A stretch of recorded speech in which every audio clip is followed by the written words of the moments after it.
afternoon, and thank you to all who have joined us once again for the second part of our discussion on the Kenya IMF Fiscal Consolidation Program, and picking up on the conversation that we started last week. I wish to just maybe provide a small recap of why we are here. The meeting is convened under the Okoa Uchumi Debt Campaign, which is a civil society platform committed towards working with stakeholders to redress Kenya's public debt crisis. We seek to push for political accountability, to bolster constitutional safeguards in public debt management as a means to debt sustainability through balanced and equitable budgets. During last week's session, we discussed how over the past 8 years, public debt has ballooned to unsustainable levels. This has been driven by the Jubilee administration's expansionist policies, the use of external borrowing to finance poorly planned and unnecessary projects, the overvaluation of the domestic currency coupled with fiscal indiscipline, the result of which the country is facing a fiscal and economic crisis, with Kenya ranked at high risk of debt distress due to the cost of debt repayments. The rising debt repayments and the fiscal and monetary policies employed to deal with this situation have negatively affected the domestic business environment and are also frustrating the international competitiveness or regional competitiveness, with Kenya losing market share due to the high cost of Kenya's exports. This situation has been compounded by the grave impacts of the COVID-19 pandemic, increasing business closures, job losses, and socioeconomic vulnerabilities. To meet the fiscal gap, the government has also introduced various taxation measures. Since 2013, we've seen this trend, and these don't appear to be working. And this is going to be part of the focus of today's conversation. Indeed, our report argues that Kenyans are overtaxed and that additional taxation measures are frustrating revenue growth and impacting negatively on growth. We call on government to reduce tax levels to stimulate production and consumption in the country. So again, a brief recap. What is fiscal consolidation? In April of this year, Kenya entered into the IMF-sponsored fiscal consolidation program, under which the government has committed to introduce additional taxation measures alongside other policy measures.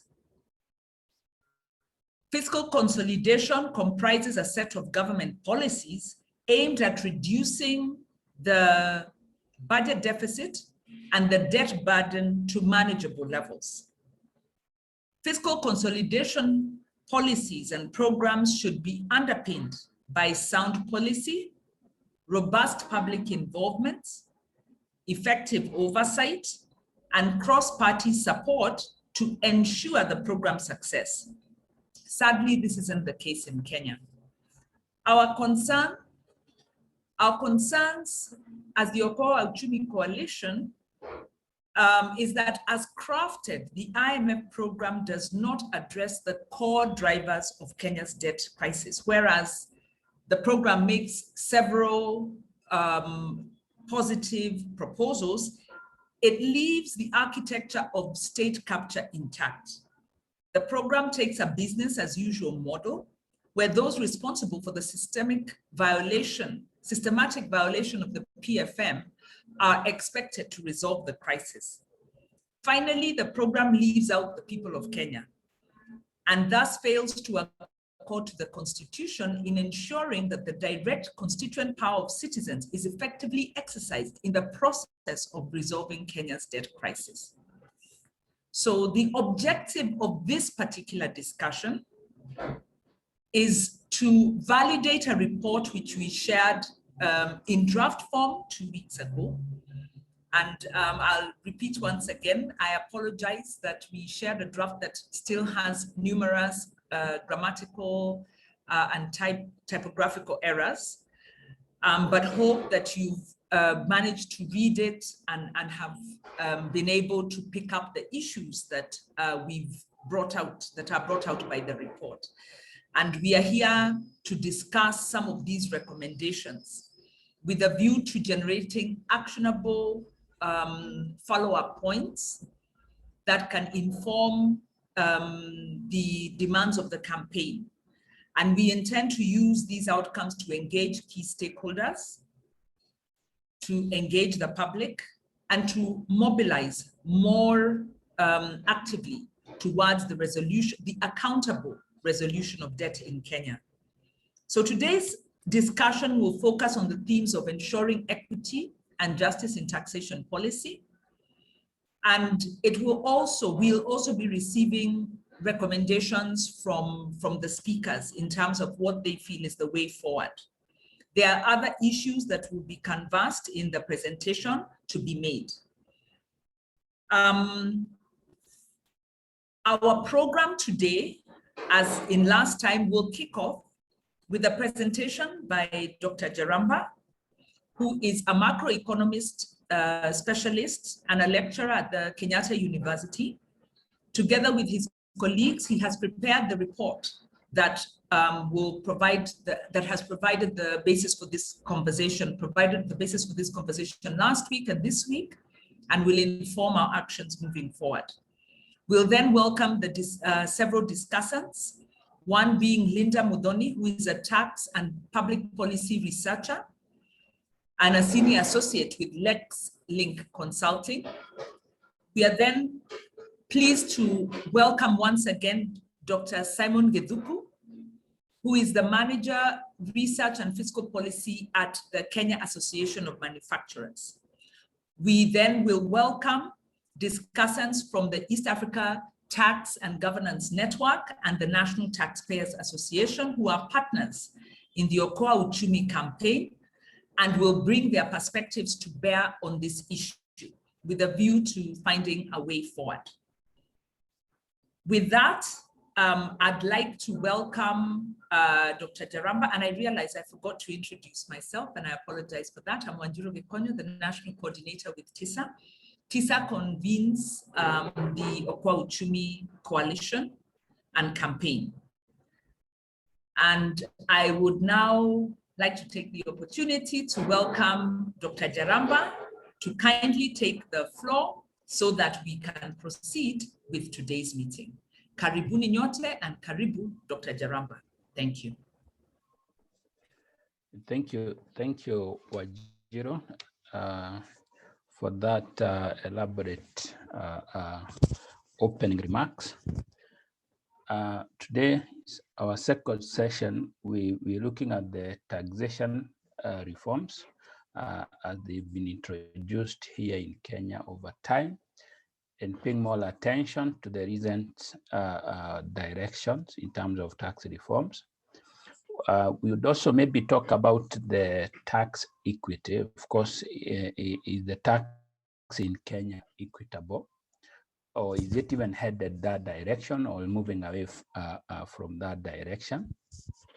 And of course, with the aim of answering whether tax system is justice in Kenya or not. After which, we will look at the review of IMF fiscal policy proposals. Of course, by the fact that Kenya government went to IMF, and in response, of course, IMF gave conditions for the 38 months fiscal assistance. So that's the intention of this session. And I also wish to welcome you as we go through it.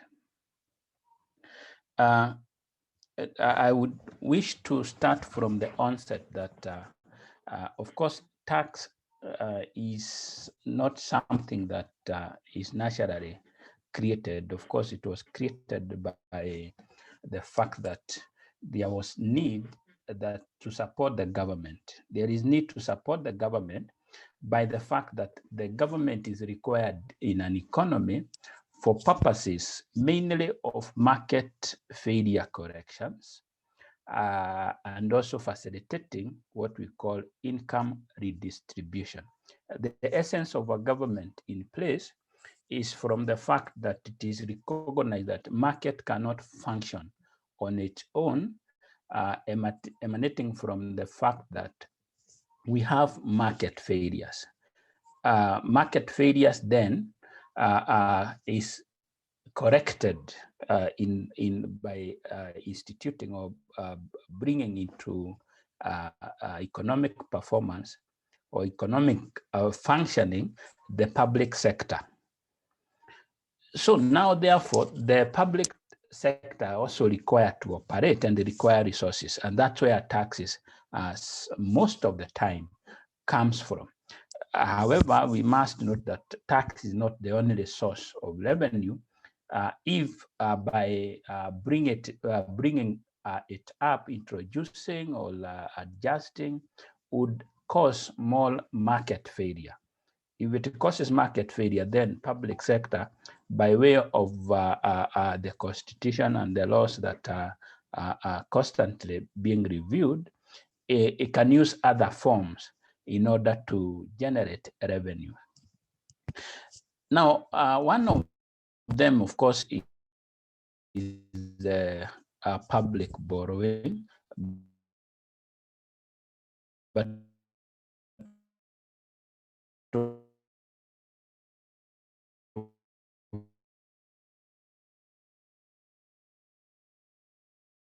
of course, borrowed prudently, used like in good investment, or to facilitate the public to generate more income, then it becomes easier to pay the taxes in future. So therefore, public borrowing is just postponing the taxation, mainly with the view that what the resources were borrowed for, it will actually facilitate the economy to grow or income to increase, and therefore be easy to pay more taxes in future. Now, in the event that does not happen, that is the resources that are borrowed are not generating or bringing about economic growth, then it happens that the borrowing becomes like a punishment to the future generation that will require to pay taxes in which they never benefited.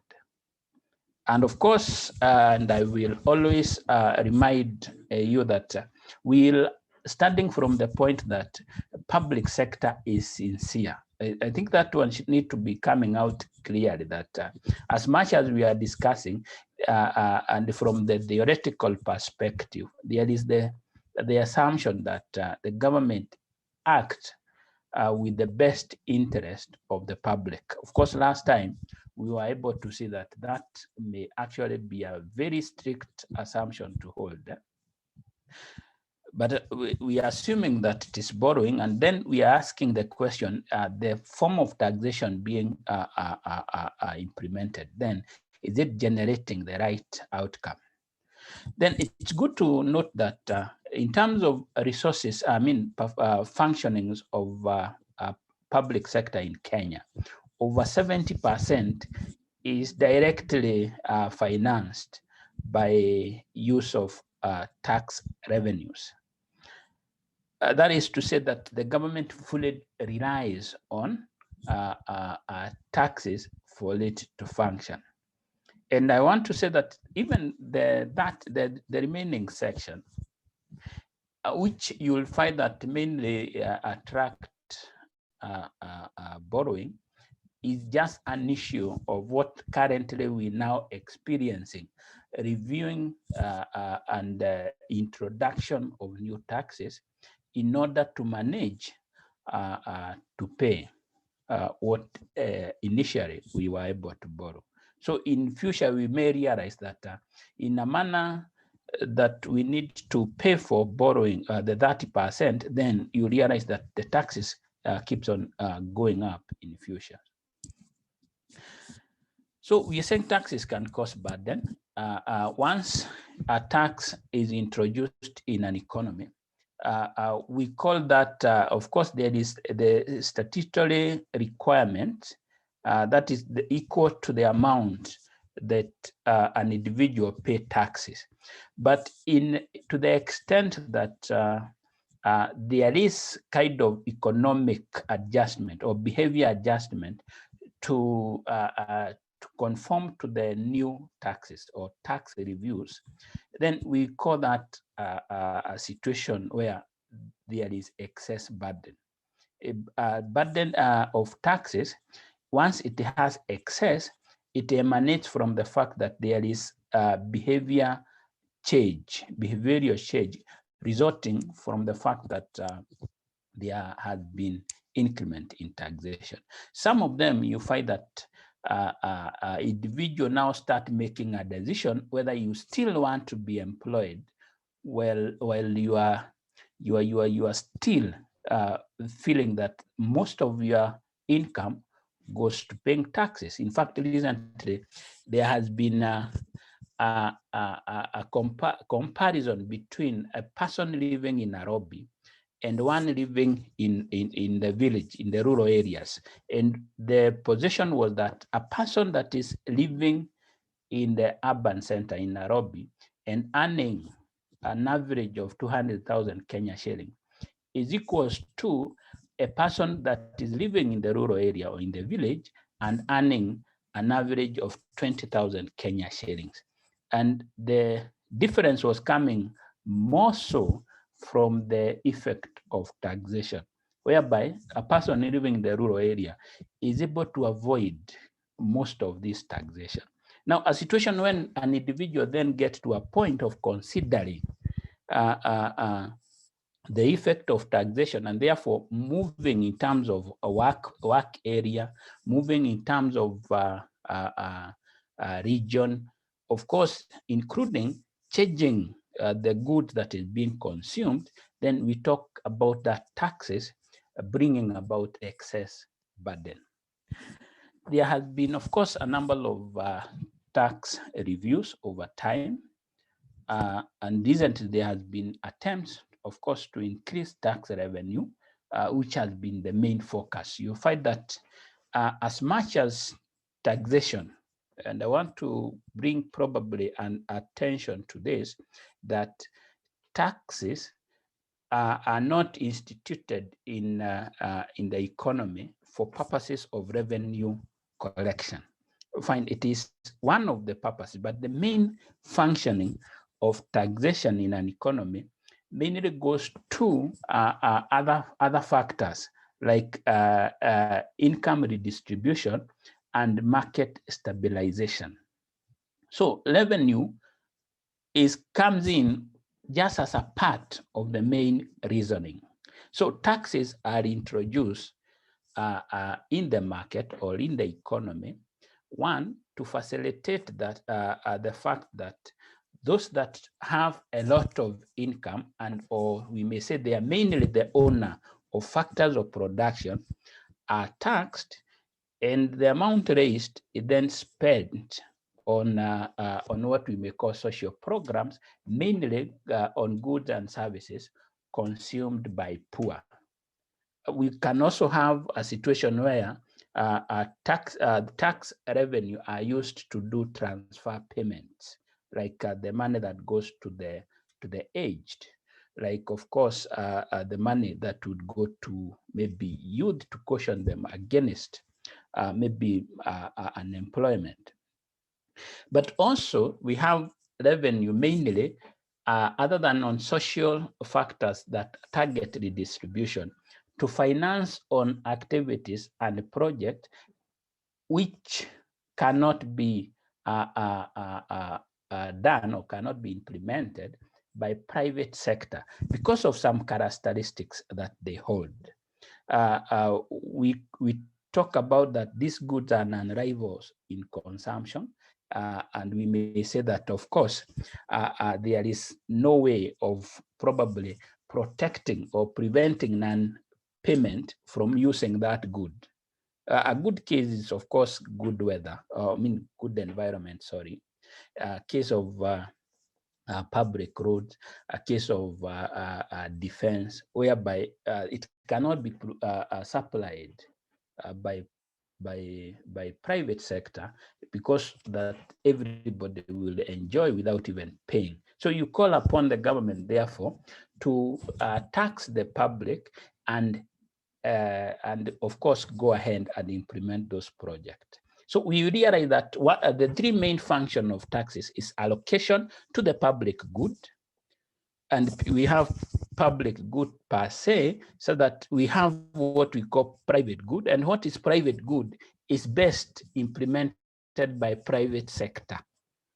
In fact, even public good, in a way, it is given, or in a manner that is private sector is facilitated to implement, because private sector is actually known to be efficient in terms of its application if it is rightly applied.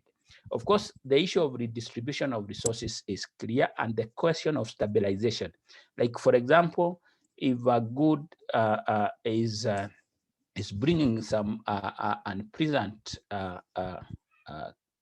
situation in the market, like probably smoking, probably alcohol, or there is high demand than probably would be required in order probably to facilitate what we may call infant industry to grow up, or to manage to compete with stabilized, maybe mainly imports, then the concept of taxation can be used from the approach of stabilization.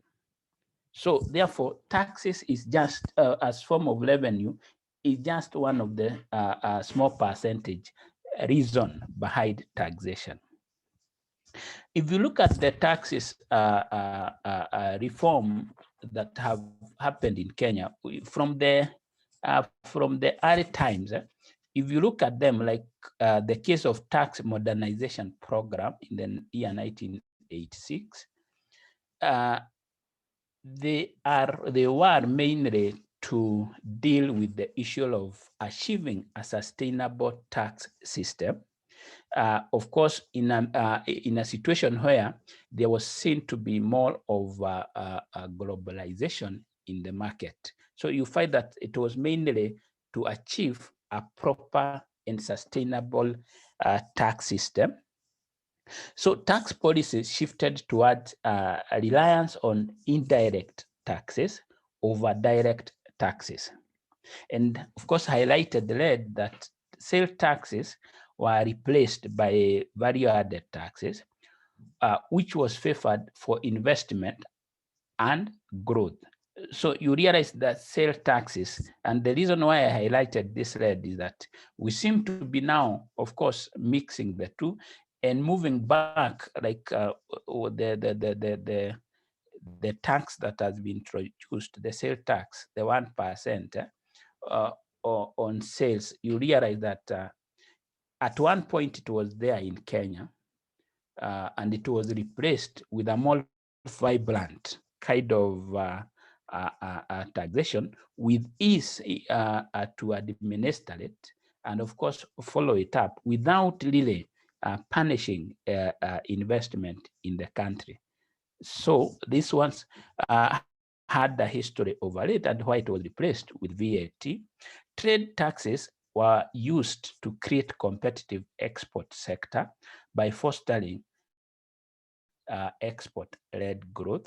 So the main tariffs that were introduced in order to try to promote sector. Of course, incentives were given here with aim of dealing with export sector, whether it achieved the purpose. At times, we realize that along the way, the player and the user of these incentives happen not to be what those that were targeted by the program.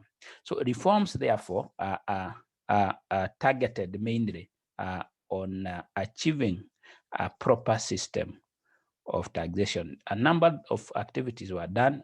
One of them, of course, consolidation of number of taxation from 170 to 20 when it comes to tariffs, 170 to 25. Of course, with the more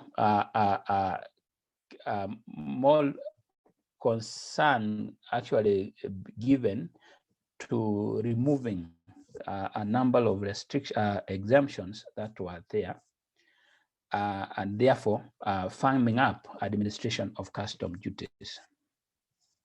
So over the recent year, various tax policies changes have been carried out specifically with the aim of meeting increased government revenue. So the recent tax policy reforms we have seen in the near past, it has been more to give more revenue to the government.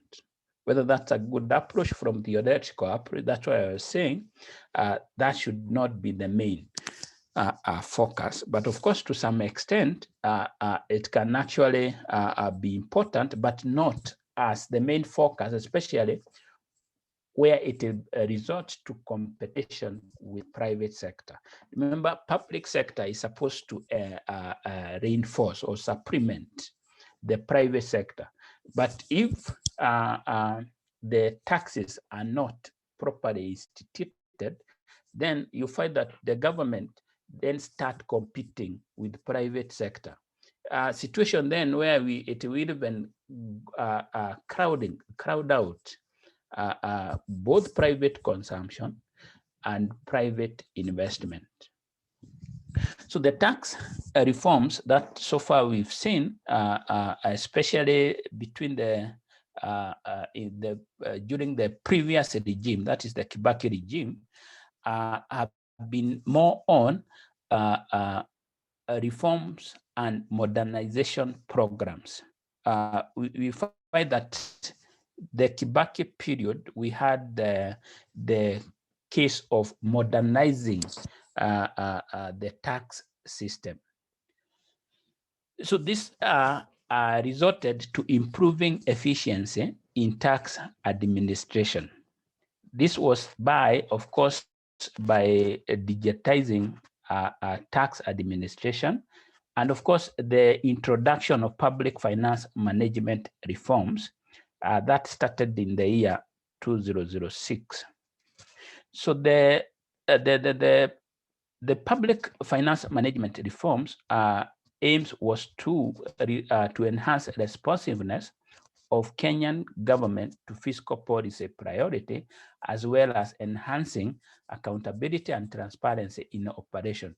This brought about a situation where every financial year, we have the government looking at or is bringing into parliament the concept of tax reforms through the revenue measures, the revenue raising measures. So it is through this that we realize that the government through Treasury started bringing to Parliament all the measures that the public, the government has in raising revenue. That is in form of instituting new taxes, reviewing new taxes. That one started happening in the year 2006. In line with the reforms and fiscal needs, the government every financial year makes tax proposal touching on income tax, excise duty, VAT, and customs.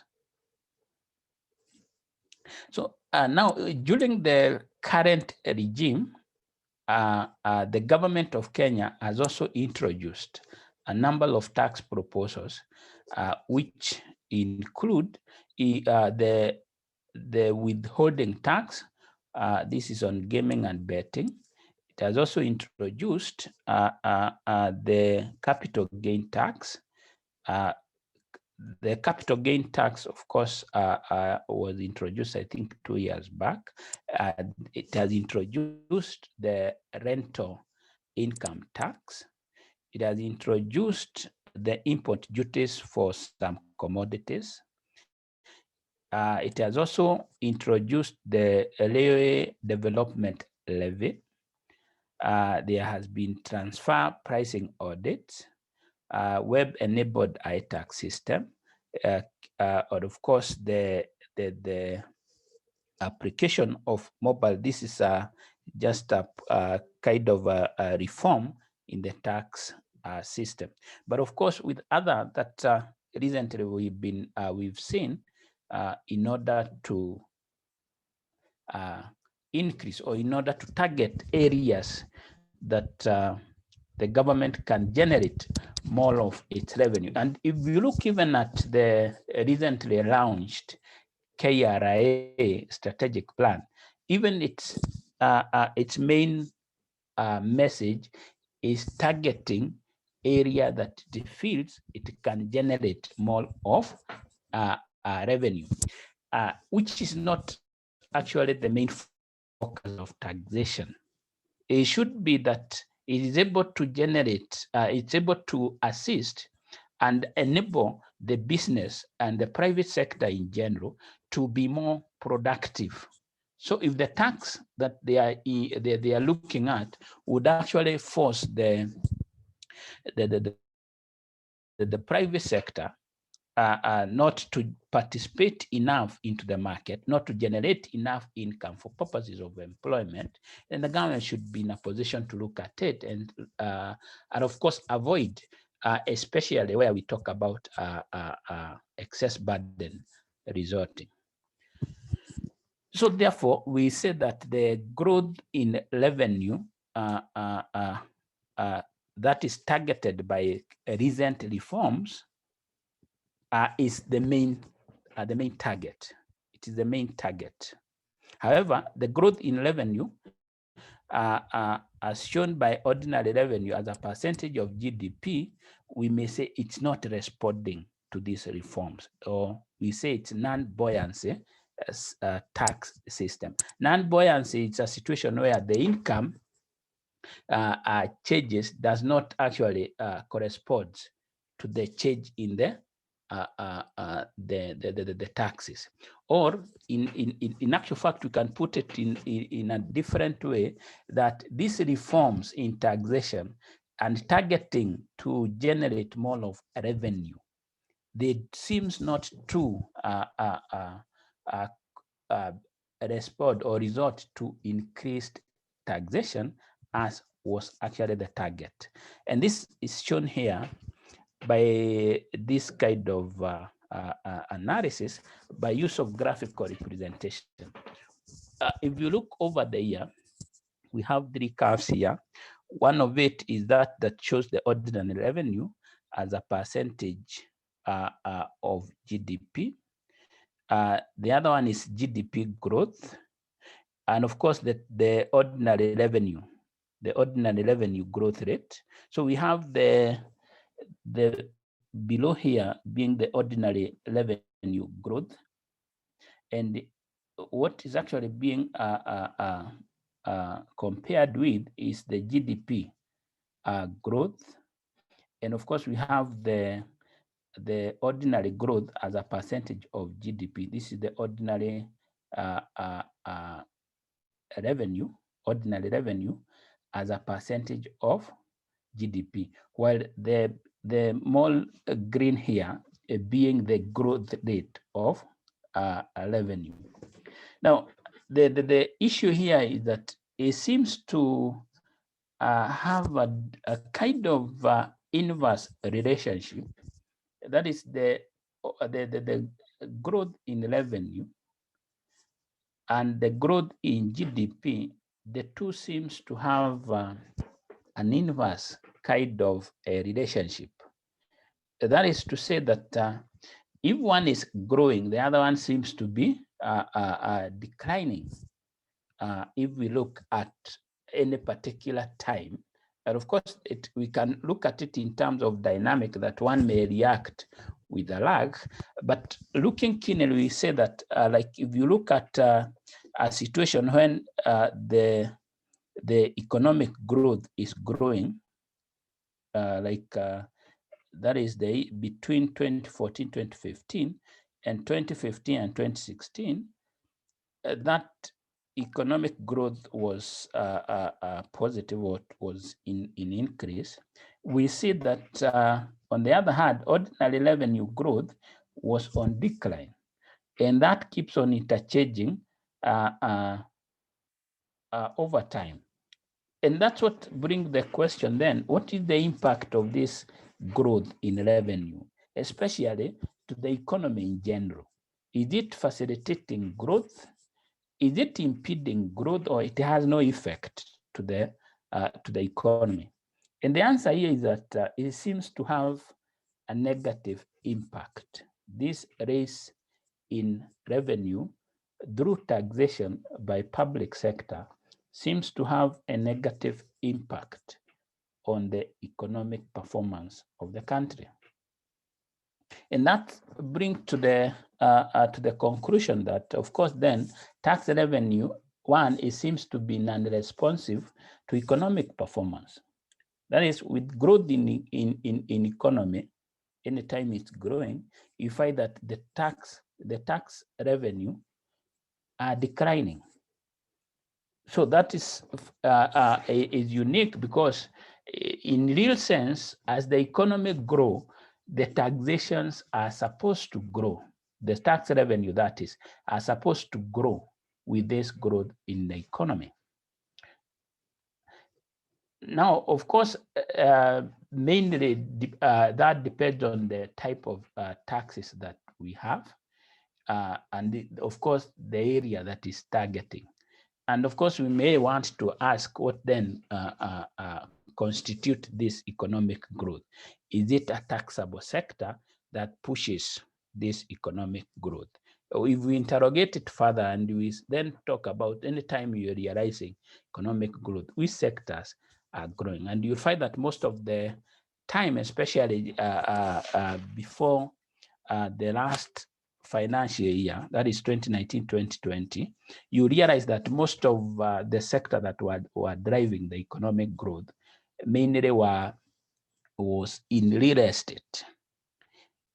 If we are to talk about real estate, is it a good target when it comes to taxation? If we talk about maybe the import sector, and of course, the foreign sector in general, that like foreign direct investments, has it been a favorable sector for the tax revenues? And you find that then that can answer the fact that there seems to be an inverse relationship between the growth in taxation and growth in the economy. So to increase tax revenue, the government may need to consider reducing tax rate and therefore stimulate production and consumption in the economy.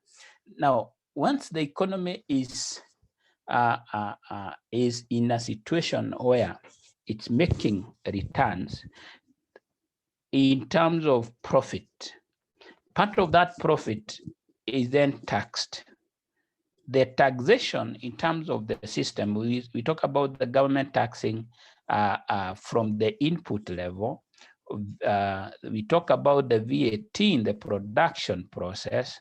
We talk about in the transportation system. We talk about the profit that the farm has realized is taxed. And at the end of the day, if that tax is then brought into the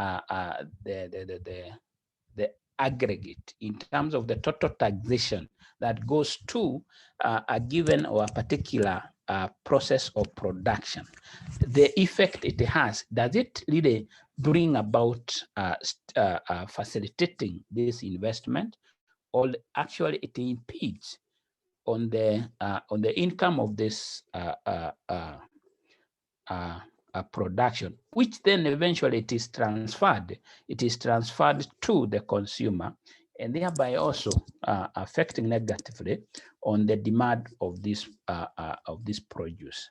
So therefore, the analysis here is coming out as given in the document that with this view that the taxation seems to be affecting negatively economic growth, then it should be that the government need to review downwards the tax rates. This is both in terms of VAT, in terms of income to the consumer, and therefore, and mainly so for the domestic produced goods, such then we are able to realize more demand of the domestic produced good, and therefore also more production of the same. So the tax administration measures have been unproductive in enhancing tax revenue over the recent years, therefore. And this is a clear indication of a country that is overburdened by taxation. And I would want to say that at times, once we talk about tax justice, we're looking at it from two aspects. The aspect of a capacity to pay, that is the ability to pay tax, and also from the aspect of the benefit. So there are individuals who benefit from taxation, and there are also individuals who have the capacity to pay tax. And this is the concept of redistribution. Some individual may be taxed based on their income. And now this concept of looking at the income in Kenya, I think it has been overdone, because taxation mainly go to VAT and pay. But in terms of wealth, if economy is to look at wealth, probably then it could be looking more on the right angle when it comes to revenue measures, and in a way that then you don't overburden only some sector of the economy, because at the end of the day, even when you talk about taxation in form of VAT, at the end of the day, it is the consumer that will have to pay the taxes.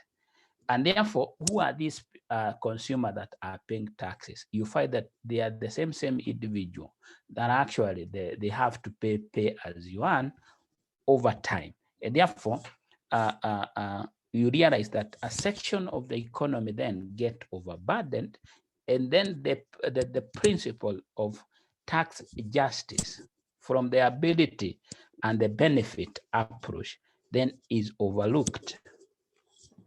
So Kenya fiscal space is diminishing. Of course, it's clear that as much as a lot of measures are being instituted, the revenue seems not to be growing. So the reason why the tax reliefs offered to cushion Kenya and business against economic shocks of the pandemic were hastily reversed due to the worsening tax receipts. Of course, this would add, of course, the government of Kenya had to show the capacity to raise revenue, and therefore, one of the measures that they did is to reverse some of the measures that had been put to cushion Kenyans. So, of course, this was together. This was together with the fact that it was also a requirement by IMF. Of course, the question comes, what is the interest then of IMF that such measures needed to be reversed? So this has brought to focus whether Kenya has passed its tax optimal position. There is a question of what is the optimal size of tax in Kenya. And remember, as tax rate increases, it gets to a point further increment does not lead to revenue. It does not lead to gain in revenue. In this case, you look at it from the fact that there is excess burden. The consumers start adjusting, of course, in a way to avoid tax, which is not illegal. And once they avoid tax, then by the fact that they may not be in a position to pay. Like, for example, and looking at a simple case, if we talk about that there is introduction of taxes on a loaf of bread, and therefore it becomes unavoidable, a number of consumers may decide not to be consuming the same commodity. And over time then, the amount of sale for the same bread started reducing than what was there before taxation. The amount of reduction may be such substantial, such that the amount the government will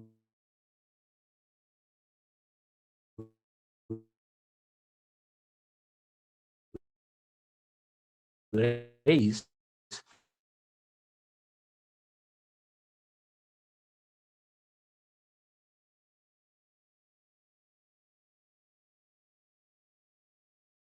from now the high was.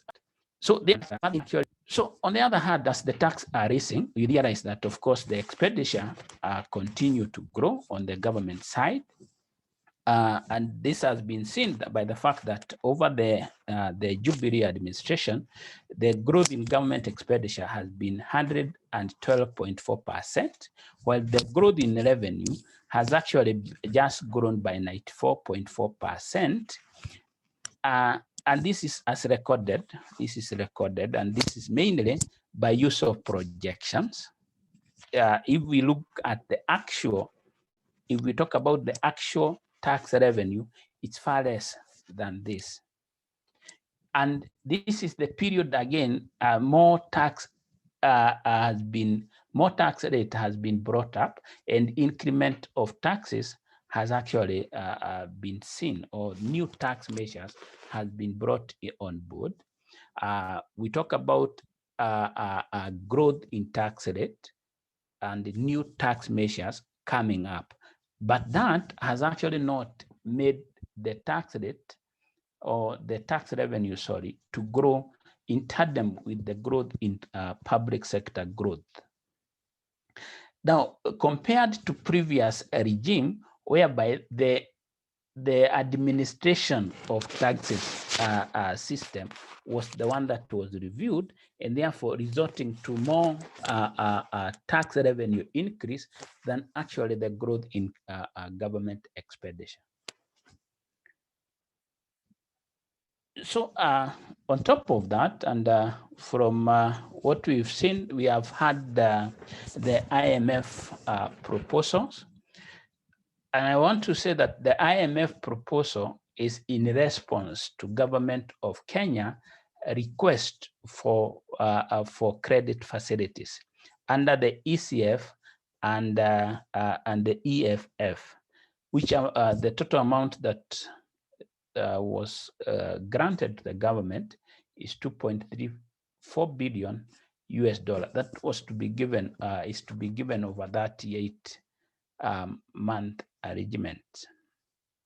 So the question is, we see that there has been kind of conditions that has been given by the IMF for the same credit to be given to the government. Now, the aim of the program, of course, as it is stated, is to support Kenya program to address the debt vulnerabilities, support the response to COVID crisis, and more so to enhance governance. So the arrangement support Kenya's response to COVID shock, and the authorities plan to reduce debt vulnerability while advancing the structural reform agenda. So the proposed arrangement is based on prudent macroeconomic management and structural reform to anchor macroeconomic stability and stimulate investment. Now, the question is that under the arrangements currently at hand, and more so on taxation, is it possible to realize this? So then, of course, government with the fiscal consolidation is targeted to achieve this by one of them being to raise revenues. Of course, the others notwithstanding, the concept of how to raise revenue. So how to do this, of course, as we have seen, one of it was to reverse the tax measures that were instituted to caution the government, to caution the public against the pandemic, both the consumer and the producers. So that one has been reversed. The others we have seen is to institute other new tax raising measures. So the question that comes, whether that one would be a good thing based on the fact that it's already agreed that Kenya is already overtaxed. And finally, of course, to look at the conditions that are required for that to, for the money to be given to Kenya, that during this period, that is that 8 months, the government will not introduce or intensify restrictions on payment and transfer for current international transaction. This one looks as suspect from the fact that the domestic payment, especially when it comes to the to the unpaid debt, especially to the private sector, why this was not a condition, but for international payment, it has to be given the first priority, that the government will not introduce or intensify restriction on payment and transfer for current international transaction. The aim of this yet to be known, based on the fact that the economy was already reeling from a serious unpaid debt domestically. Two is that it will not introduce or modify any multiple currency practices without IMF prior approval. Remember, at one point, Kenya had actually started moving away from mainly dollar-denominated, especially debt, to more of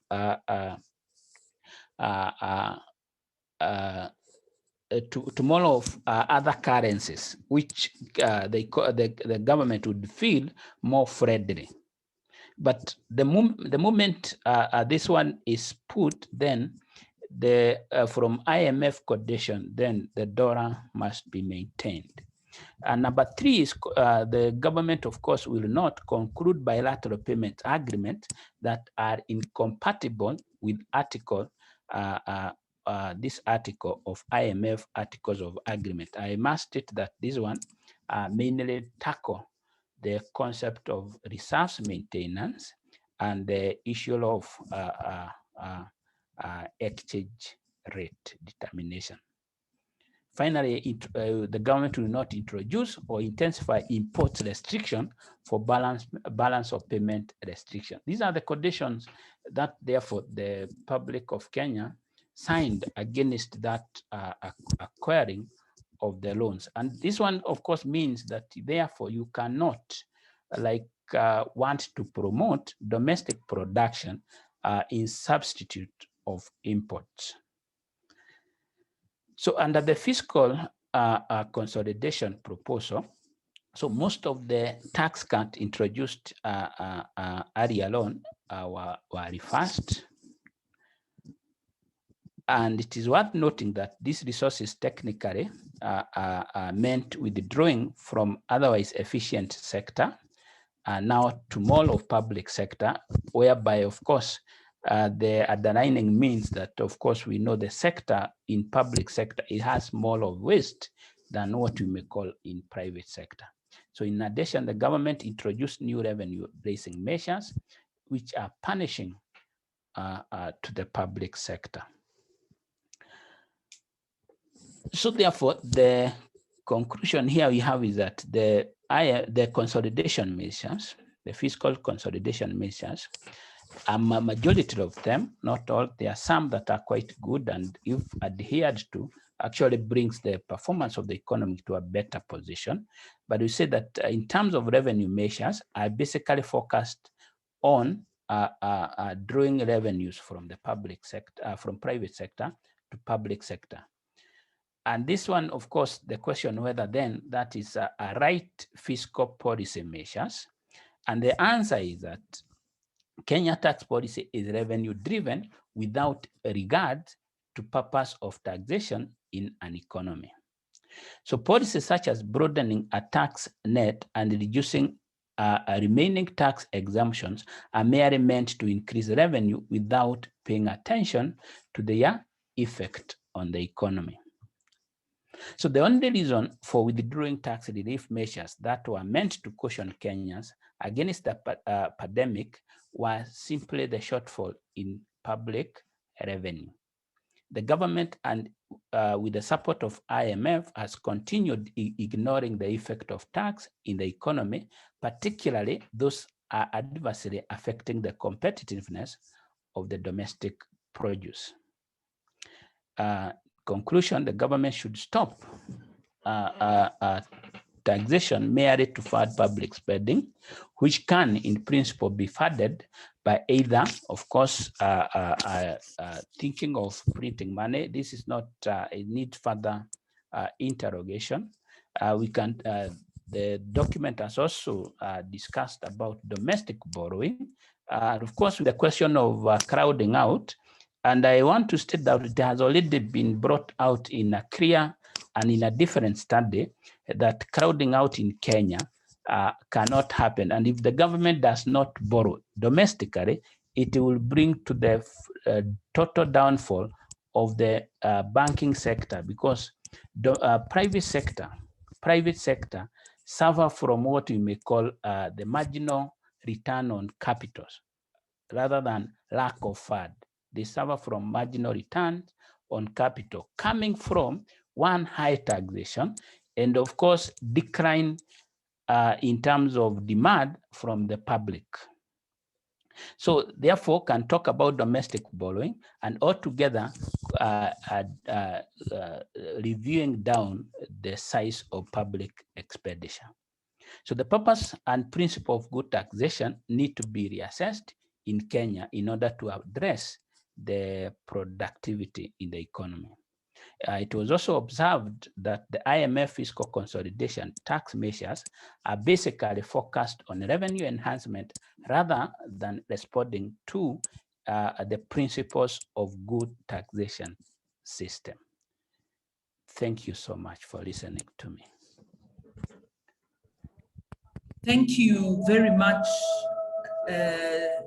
Dr. Jaramba. Thank you for that presentation. And I'll deviate a little bit in our program today than we did last time, and open up for a first round of questions and clarifications that may come from the floor before we hear from our discussants.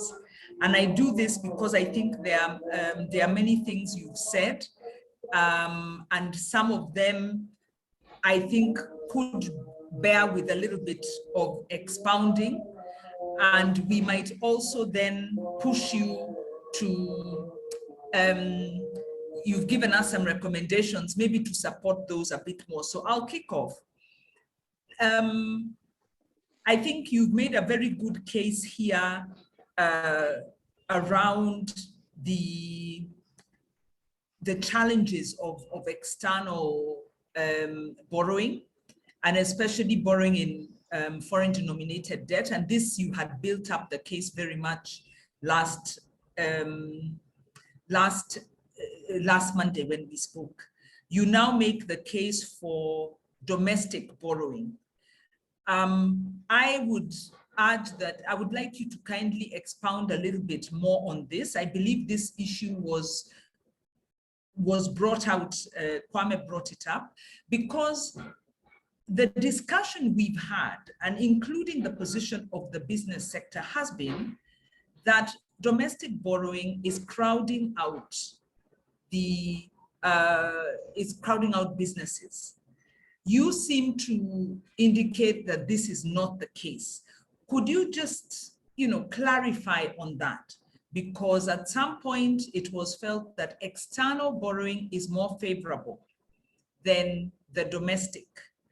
The other issue that I feel you touched on and maybe could bring out a little bit is the Article 8 on the reserves and exchange rate. You brought it out very clearly last time. Maybe you could expound a little bit on that, in terms of the impacts of the conditionalities. And what comes out is that when we look at the IMF program, we need to look at two sides. One, there are the proposals that have been made. Then two is the conditions. And these conditions, from what you're saying, are not protecting our local exports, but they are protecting imports and foreign investors. So maybe you could bring that out a little bit more clearly.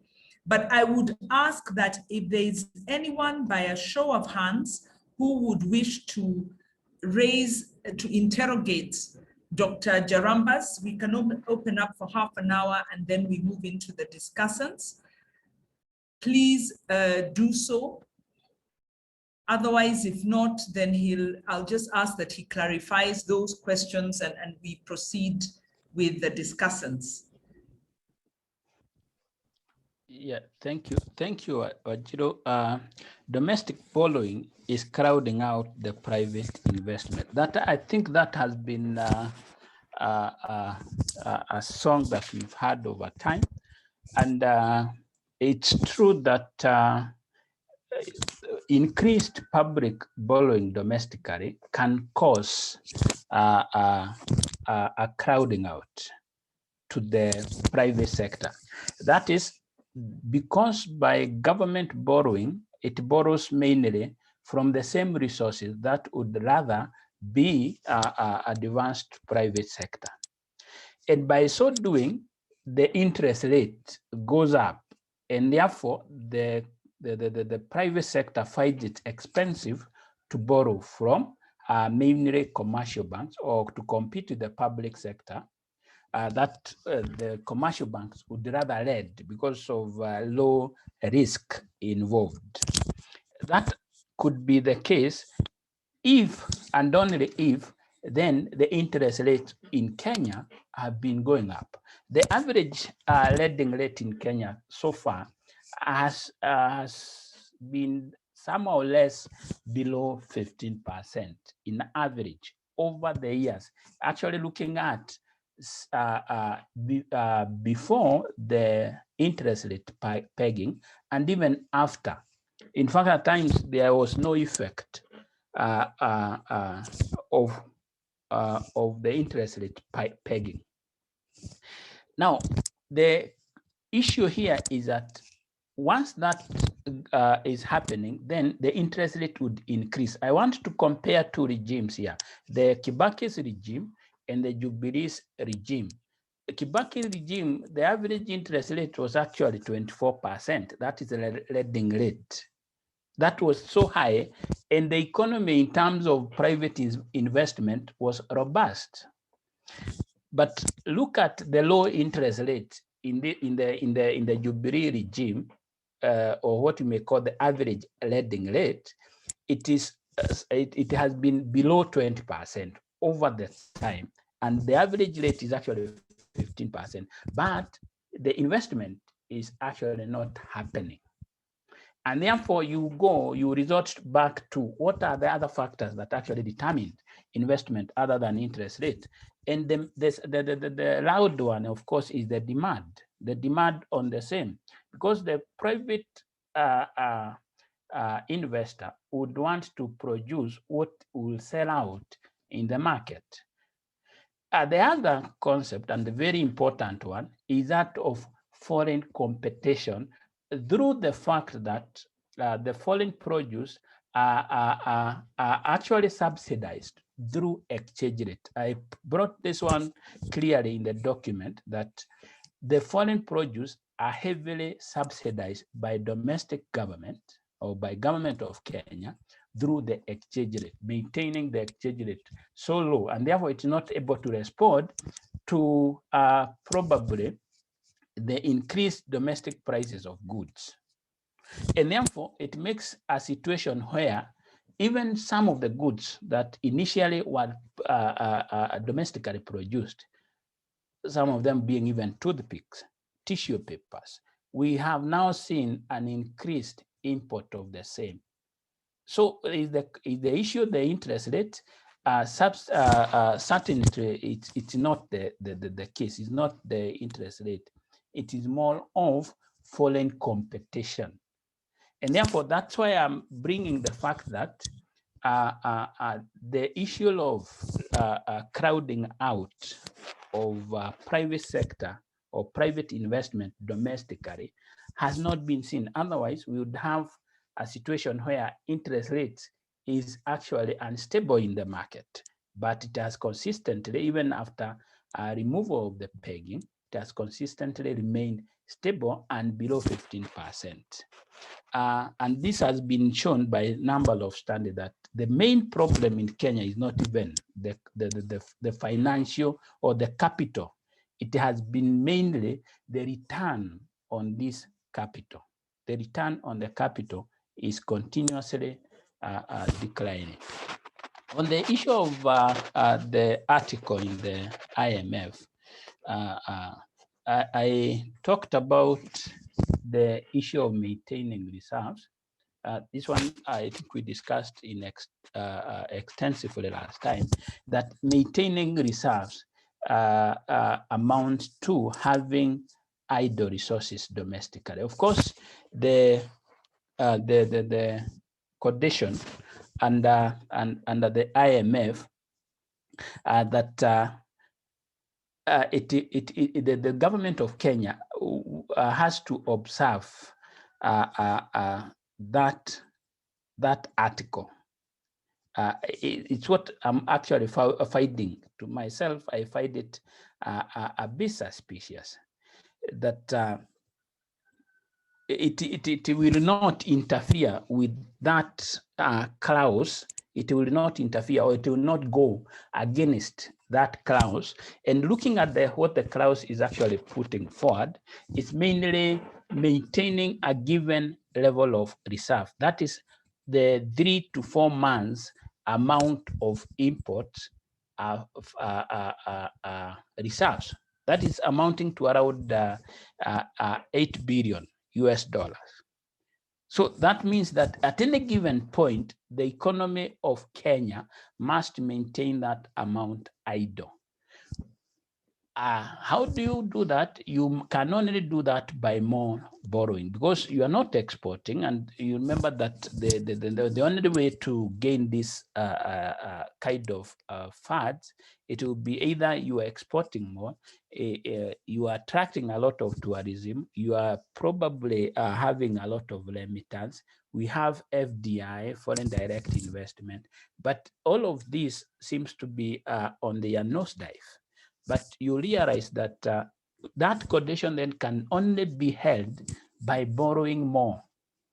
That would mean then, even when you are not importing, or even when you don't probably need the resources, you must maintain an amount equals to 8 billion US dollar in reserve.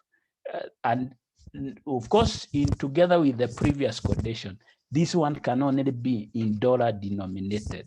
And two, of course, the concept of maintaining the inflation below 6% or below 6.5%. That is 5 plus minus 2.5. That, of course, just tell you that you must maintain your economy staffed from domestic currency. That's what it means. And by doing that, it is a way to protect the exchange rate from or from domestic currency from depreciating, and therefore making goods produced domestically more marketable as compared to foreign produced goods. So that's what I find funny in the conditions. Back to you, Ajiro. Thank you so much, Dr. Jaramba. There are some additional questions directed at you. Andrew Miendo gives a comment where he says, this is an insight on how taxes are influenced by the revenue that is collected. The information is very important because now he says for those who contribute more in terms of how much they are taxed when buying things like raw materials or goods for their restock taking. Now, I must confess, I don't understand that question or comments, but I'll read it as I see it. And then from Dr. Abraham Rugo, I would be happy to hear what explains the reverse relationship between GDP growth and ordinary revenue growth. In one case, we have revenue growth when GDP growth is down. From Jacob Neto, thank you, Dr. Jaramba, for the presentation and for all in attendance. Maybe we need to rethink the parameters upon which KRA is measured, whether it should be high revenue or other factors. Then consider a Laffer curve to determine optimal taxes. If the study can also look at welfare effects of low, average, and high tax rates. Thank you. Then Ondino Okello. So does Dr. Jaramba postulate that Kenya is actually not capital deficient? Jacob Neto. Finally, assuming tax revenue plus borrowing equals expenditure, I'll repeat, assuming tax revenue plus borrowing equals expenditure, I would suggest the study develop proposals or recommendations based on the three variables so that we can achieve a balanced budget. Keep up the good work. I think there's Ashina. Thank you for the interesting presentation. My question relates to the equity and tax justice element of the presentation. Could Dr. Jaramba elaborate on the contribution of the recommendations made to enhancing equity and tax justice, particularly in the light of the risks of some of the recommendations, e.g., reducing expenditure while the pandemic has demonstrated an urgent need for stronger public services such as healthcare and education. Perhaps the report can highlight areas to reduce wasteful expenditure which won't jeopardize progress towards equity. I think I'll start with that. There are some more questions coming. Dr. Jaramba, I hope you got those. Emily, perhaps when you're posting, you can also post the questions directly to Dr. Jaramba. Dr. Jaramba, please give those ones a stab, and if you need clarity on any, Emily will be posting directly into your messages. Over to you. Thank you, Ajiro. Now, I'm not sure I've gotten the all questions right, based on I was not able to see them on the chat. Then again, of course, I think you are quite fast. But for the ones that I have gotten, GDP and ordinary revenue growth, I don't know whether what pushes the GDP growth and also at the same time pushing down the ordinary revenue growth. This I was putting forward in terms of thinking and looking at the factors that were pushing that particular time. What were the sectors that were noted to drive up the economic growth? And whether these sectors, again, are sectors that contribute in terms of taxes in the economy? Are they part of the taxable sectors? And I want to bring to the focus that we have two forms of area that can actually be taxed. We have what we may call the income, the day-to-day income from employment. We also have what we may call wealth. And we see that a majority of wealth, especially in our country, is held in form of real estate. And you find that at the same time, the factors that were pushing the economic growth at that particular time are those sectors, the real, not the real, but the real sector of, the real estate sector in an economy. Now, that's an area, of course, very interesting in terms of, are they taxable and are they really contributing enough when it comes to public sector revenue raising measures? I left it at that because, of course, it's an area that need further study in terms of the factors driving economic growth at that particular time, and whether are taxable condition. Of course,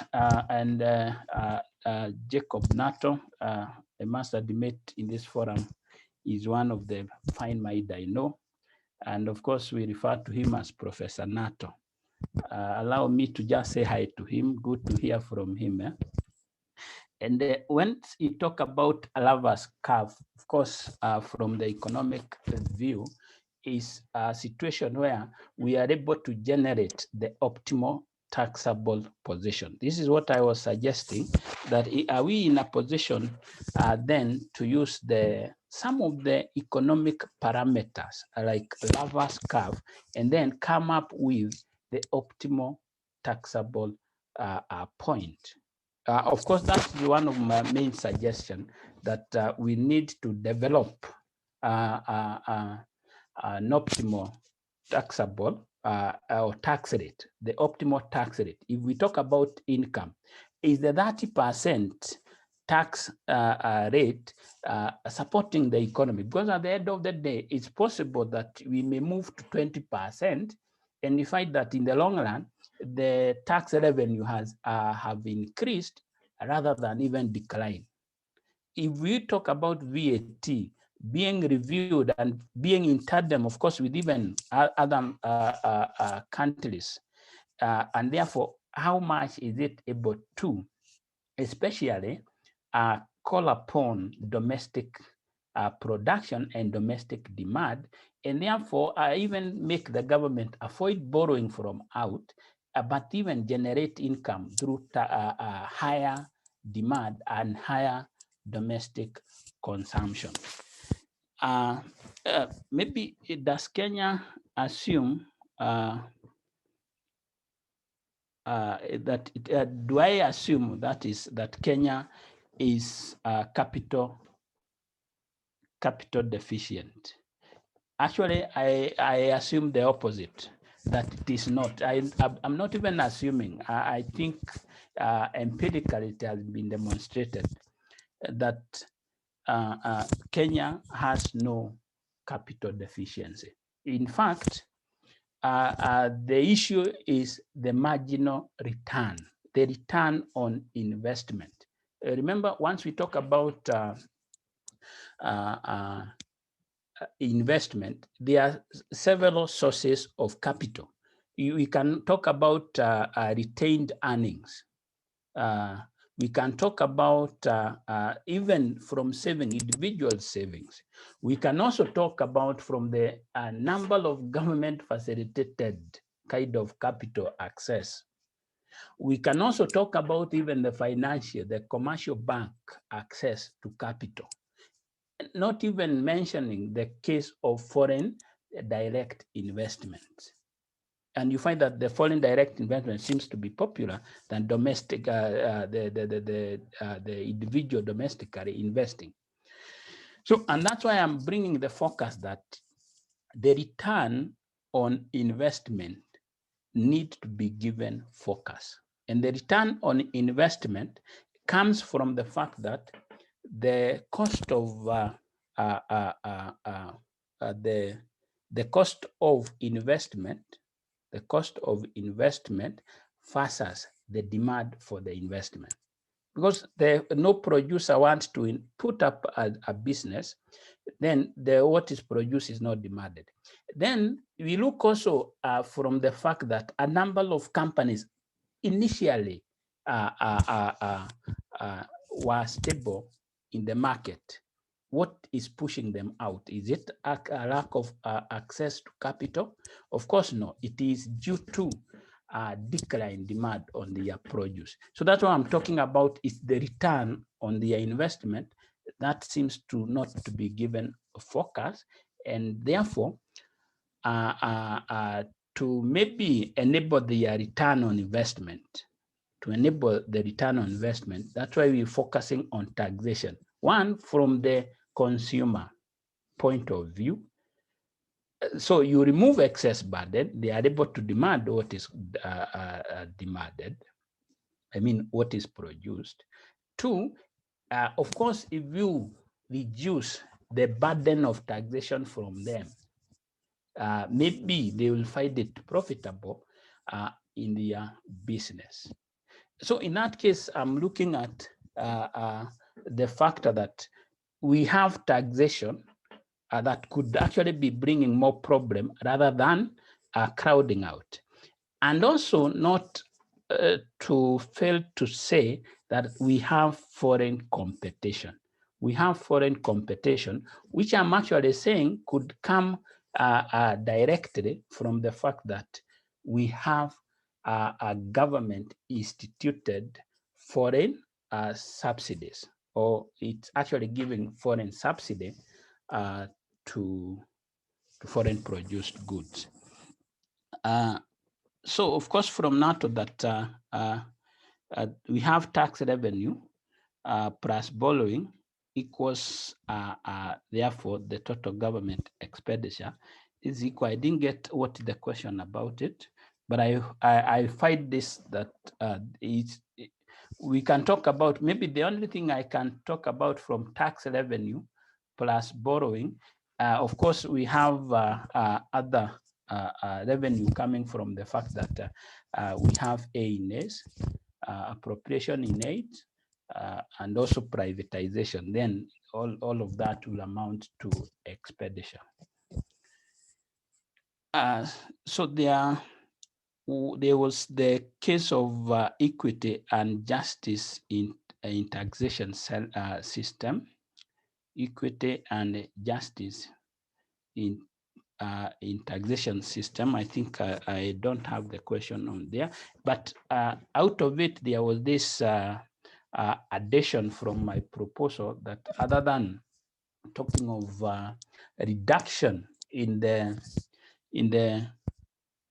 reduction in the government expenditure, we can talk. We can think about the wasteful expenditure that is incurred with the, in the government system. And I think this one, I agree, we need to bring it out also, the element of wasteful expenditure in the process of government financial system.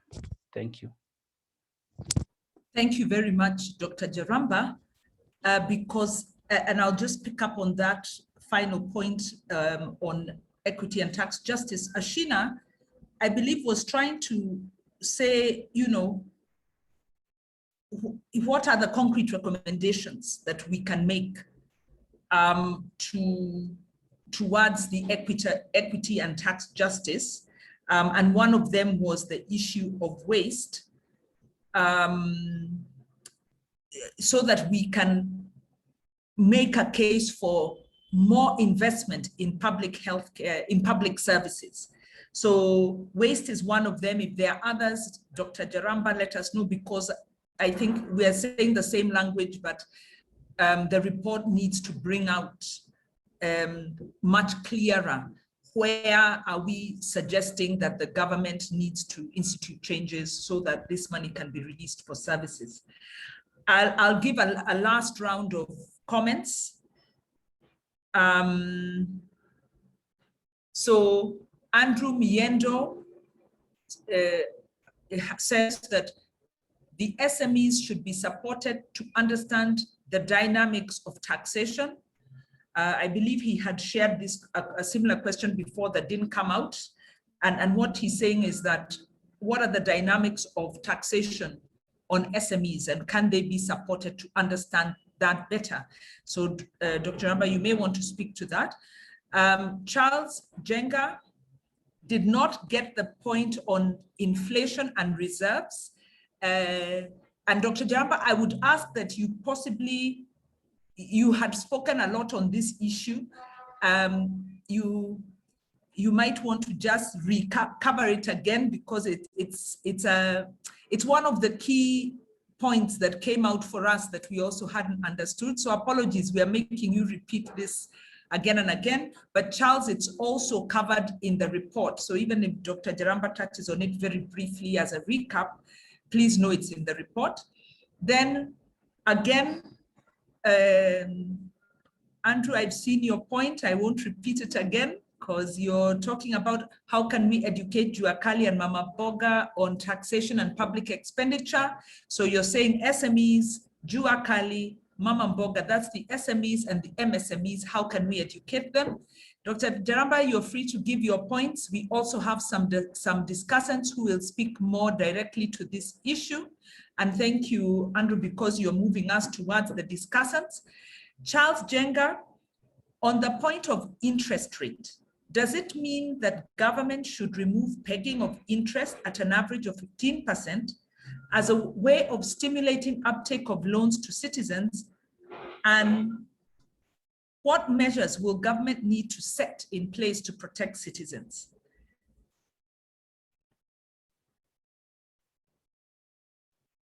I think those are the additional questions that have come in. Dr. Jaramba, over to you. Thank you. Thank you, Ajiro.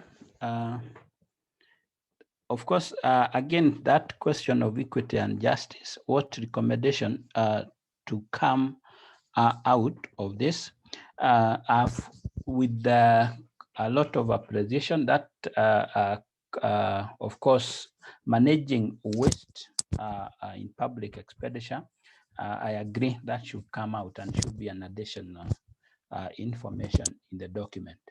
And now, I had already mentioned on the case of raising revenue using different measures. Of course, the concept of broadening the tax base.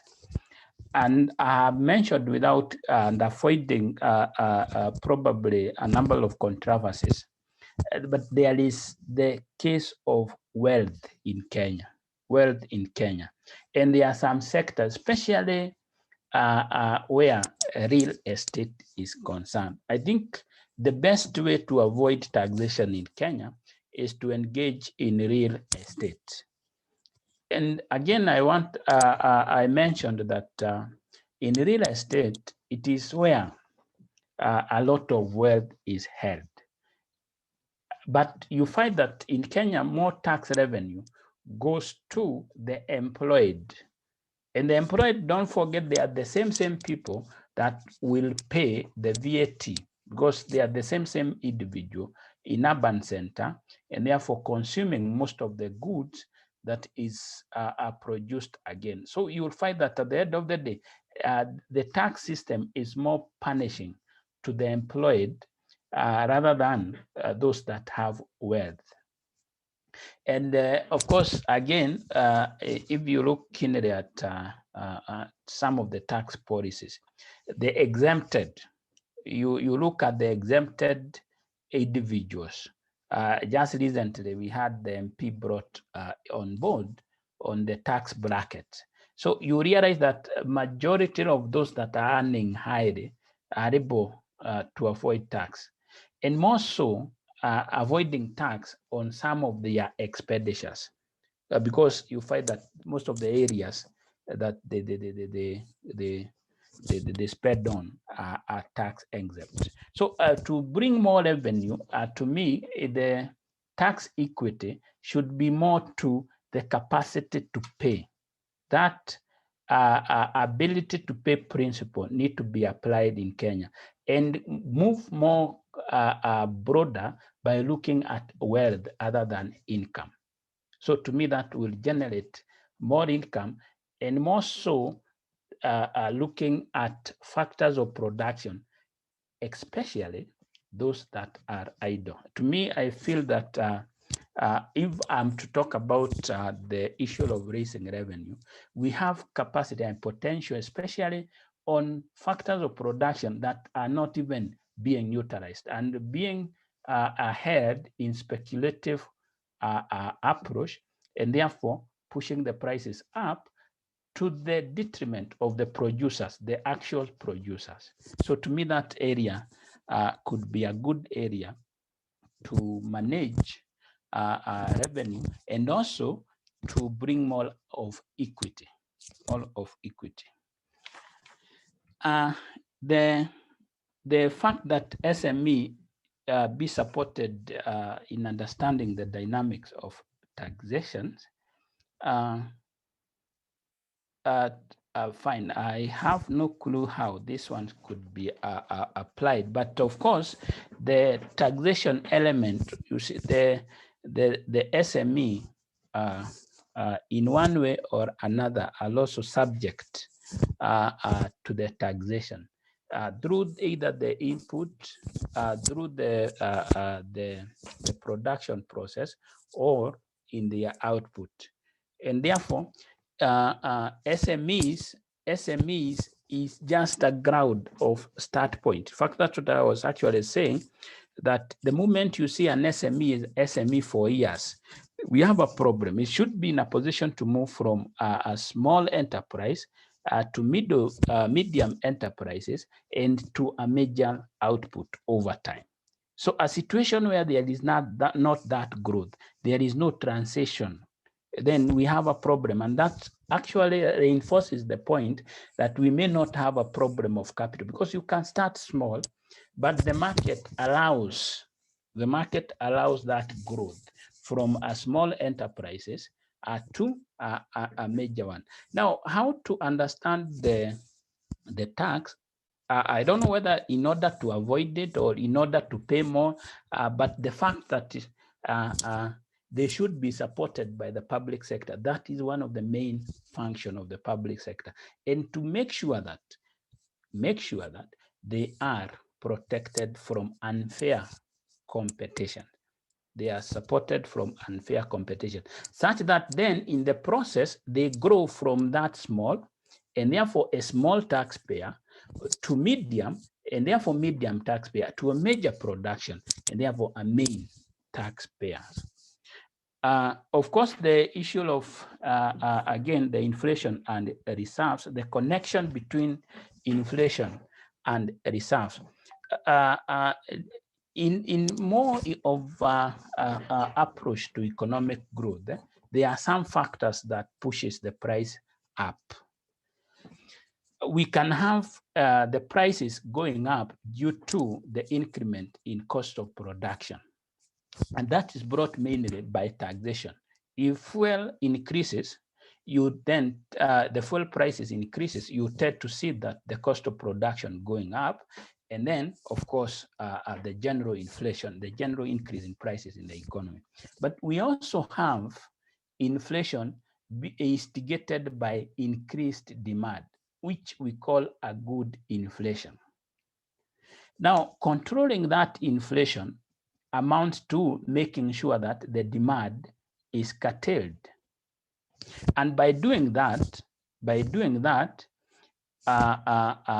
then you realize that without that inflation, without that increase in demand, of course, it happens because the consumer find themselves in more income, and with more income, then they are able to demand.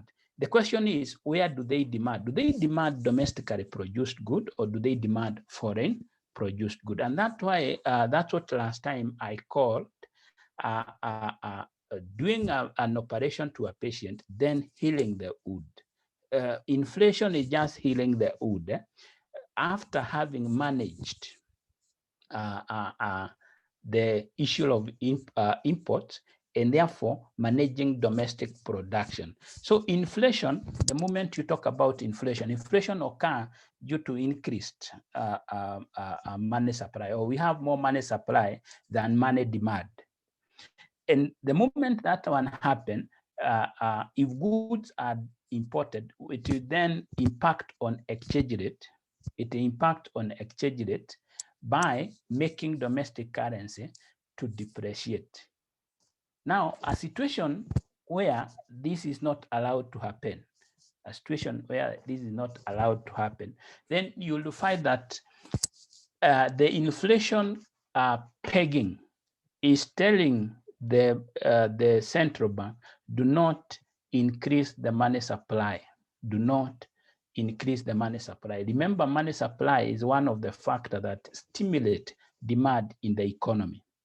The government can actually resort also to monetization, that is bridging its budget deficit by printing more money. Of course, with a lot of carefulness, it should not be done just carelessly. It's with a lot of concern and with a lot of approach. It's not just releasing money all at once. The issue is that it is make sure that the domestic market increases its demand, to make sure that the domestic market increases the demand. Having made sure that the exchange rate has gone to its right equilibrium, and therefore by avoiding having reserves at all, if I am advocating a situation where the country holds no foreign reserves at all, and let the exchange rate respond to market forces. By so doing, then you find that the domestic production will be stimulated. So the connection between inflation, maybe with the exchange rate, because reserves are held to manage exchange rate. So the connection between inflation and exchange rate is that as long as money supply is curtailed, then inflation is managed. So as long as that is possible, then you realize that at that particular time, then we have exchange rate maintained fixed. You have the exchange rate maintained fixed, and by so doing, then we have a situation where the government will keep on borrowing. Mainly, it's not even to finance domestic investment, but to maintain the reserves that manage the flow of currency domestically. So the issue of interest rate should be removed, the pegging should be removed. I want to state that, of course, currently, we don't have exchange rate being pegged at all. The exchange rate in Kenya responds to market forces, and that's why it's bringing the question why and why it has maintained far below compared to the previous regime. Thank you, Ajiru. Thank you, Dr. Jaramba, for your excellent feedback. I know there are more questions as we grapple with this sector, seek to understand it more, but you're giving us excellent insights, including gaps in our revenue raising, and that's a very important point, that we need to focus on wealth versus income. The employed are subsidizing the rich. And I believe this is something that has been quietly said, but as civil society, we need to take up this issue quite keenly, because right now property is dealt with as a human rights issue, maybe around land rights, but not yet as a socioeconomic issue around property tax and wealth tax. And I think that's very powerful. I think also your insights on the issue of return on investment, you've begun to demonstrate to us that we know debt isn't just about borrowing, and there's nothing wrong with borrowing, but what you're saying is this issue of return on investment. And this brings up some of those arguments around cost of cost of production, corruption, and you've also brought in the issue of foreign competition and government, inadvertent government subsidies, as well as the cost from taxation. So really, we are shooting ourselves in the foot and wondering why it hurts. And I think our role will be to make these arguments to government and look for strategies on how to push them. Because with the wrong policies, then the burden becomes unbearable and remains unbearable. So Dr. Jaramba, thank you so much, and excuse my very clumsy attempt to wind it up, but those are really just the issues that jumped out at me. We have our discussants who will join us next, and our discussants will give us a different perspective, and because they come from different sectors, and they'll have 5 to 6, 7 minutes to give us their points, to provoke us, and respond to the issues that we are discussing on the tax measures, the fairness of tax measures, the options that we need, and they can bring on board their perspectives. So Linda Muthoni is an independent tax and public policy researcher, and she'll kick us off. So Linda, please take the floor. Good evening. Thank you very much, Wanjiru, for the introduction and for the opportunity to just share a few thoughts on some of the strategies that the CSOs and citizens can employ to achieve a fair, accountable, and equitable revenue policy, which would go a long way in resolving our debt situation as a country. And I will just, for some of the things, I'll just build up on what Mr. Jaramba has said.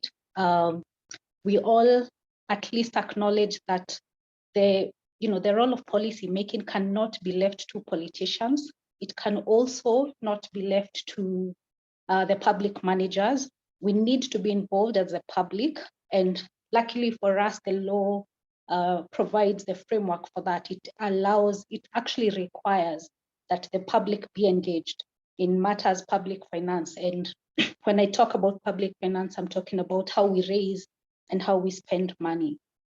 So one of the things that I could mention as an introduction is that CSO and the citizens, in terms of their opportunity to engage in policy making to ensure that we achieve the kind of tax system or the kind of policy public finance system that we want, they hold a very unique position, and that could potentially sway how policy is made in this country. When you talk about the CSOs, we're looking at how they are considered as representatives of the public, easily trusted by citizens because they mostly will be advocating for the rights of the citizens. And they have a lot of resources which maybe private citizens would not be able to have. And we have seen CSOs doing a really good job of lobbying, and TISA was part of this when in the last financial bill, the finance bill process. So we've seen CSOs lobby to influence policy. We have seen CSOs do quite a good job in terms of public education and sensitization. We've seen CSOs go to court, like the Tax Justice Network. We've seen them go to court and sue the government when they flouted the laws that we have, tax laws or public finance management laws. And so what I'm trying to say is that CSOs have already, and they are already occupying a very unique space in the Kenyan public finance or governance system. And perhaps what I will just do is just mention a few thoughts in addition to what has already been done. And in some cases, I'll possibly just be emphasizing what the CSO is already doing. In terms of the citizens, they also hold a very unique position to influence policy because of their votes. This being a democratic government system. And the more they are, the larger the voting power and the greater the influence. So when we're talking about if citizens can organize, and if they organize around issues, not around tribes, as we have done in the past as Kenyans, if citizens are able to organize around issues and they can create a very powerful force such that the policymakers will have no choice but to listen. So when we talk about some of the strategies that CSOs and citizens can employ, we are looking at how can we continue to ensure that engagement is effective. And when we talk about effectiveness, it's about making sure that we are heard. When we are talking about fairness, that this is heard, and not just heard, but it's taken into account when policies are being made and when policies are being implemented. So some of the strategies that I could mention, we're talking about having a stronger and organized voice. This is both for the CSO and also for the citizens. For the CSOs, we're talking about collaboration, more collaboration among CSOs. I have seen this happen quite a bit, at least even in this forum. I'm sure that we have several CSOs represented, which is great. And we're talking about a lot more collaboration so that we have all CSOs speaking in one voice, because the stronger the voice and the more united the voice, then it means it becomes very difficult for policymakers to ignore such a voice. And in some cases where we have shared interest with the private sector, especially in terms of governance, in public spending, by all means, engage the private sector. They also do have quite a force. They are quite a force in the country. So collaboration among CSOs and where interests are shared, collaboration with the private sector to make sure that the agenda is pushed and pushed very strongly. Just something to note is that the main important, one of the things that I could mention is that it's important that the strong and the organized voice remain very issue-based, because matters of public finance can easily become sensational, they can easily be politicized, they can be taken advantage of and become politicized. So for this strong and organized voice to have influence in policy, it needs to be a very credible voice. And for it to be credible, we are talking about being very neutral, especially as far as politics is concerned, being very objective, being very factual based in terms of even the information that is being presented, information that is being disseminated to the public. Another strategy is capacity building. And I also believe that this has been going on. CSOs just being trained in terms of how do we effectively lobby, how do we effectively advocate. I think there has been a shift. You could correct me, but I think there's been a shift from just being combative to like seeking to really engage and engage based on factual information. And I think that has been happening. So training people who will be able to approach the policymakers, the decision makers, in a way that will sway, or at least in a way that they can listen. Then it's really important that the message that is presented to policymakers is presented with, it's a very clear, it's a very objective message, and it's very neutral. And I really like what Ms. Tanjaramba was discussing about. For instance, if you go as a CSO and you're saying that we are overtaxed as a country, the common mwananchi is feeling the pressure of the burden of taxation, don't leave it there. Always go with a proposed solution. This is what I have found to be effective, because policymakers will be telling you, okay, fine, you know what, we need money. So telling us to cut back on taxes is really not an option. But now if you go and tell them, yes, we know that you need money, but you see, you're getting the money from the wrong place. You need to focus on wealth taxation. You need to focus on these areas that remain untaxed. So that becomes a more effective approach, as opposed to highlighting problems and not giving very concrete solutions, because they will tell you we have a budget to fund. How do we do this? You cannot continue asking us to do what? To cut back on taxation, yet we have a budget to fund. So it's really important that focus on proposing solutions that are also politically feasible. So there are solutions that would be a lot harder to implement than others. So it's also just to weigh in the option in terms of what would be acceptable.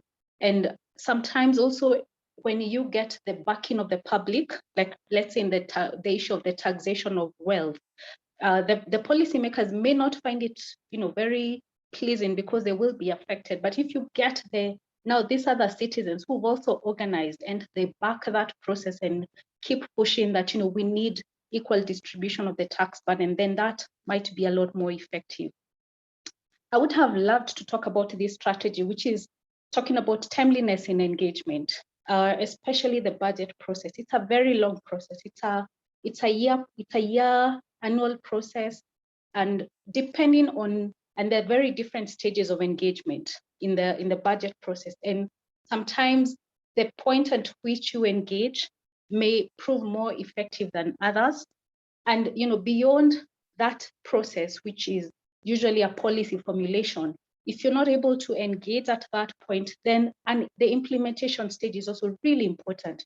What we find is that many times, if we're not able to influence policy at the formulation and implementation, and you come in at the reporting, where the events have already occurred and people are talking about how money has been mismanaged and everything, it becomes engagement at that point may not be as effective. So the timeliness in engagement is really important. If I have a minute or two, I'll make a comment about that.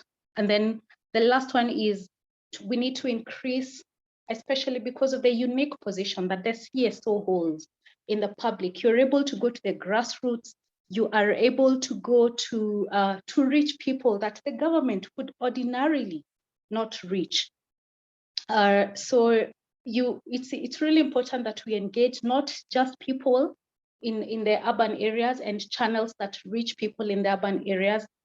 It's important that CSOs are able to disseminate this really important information to people in the remote areas.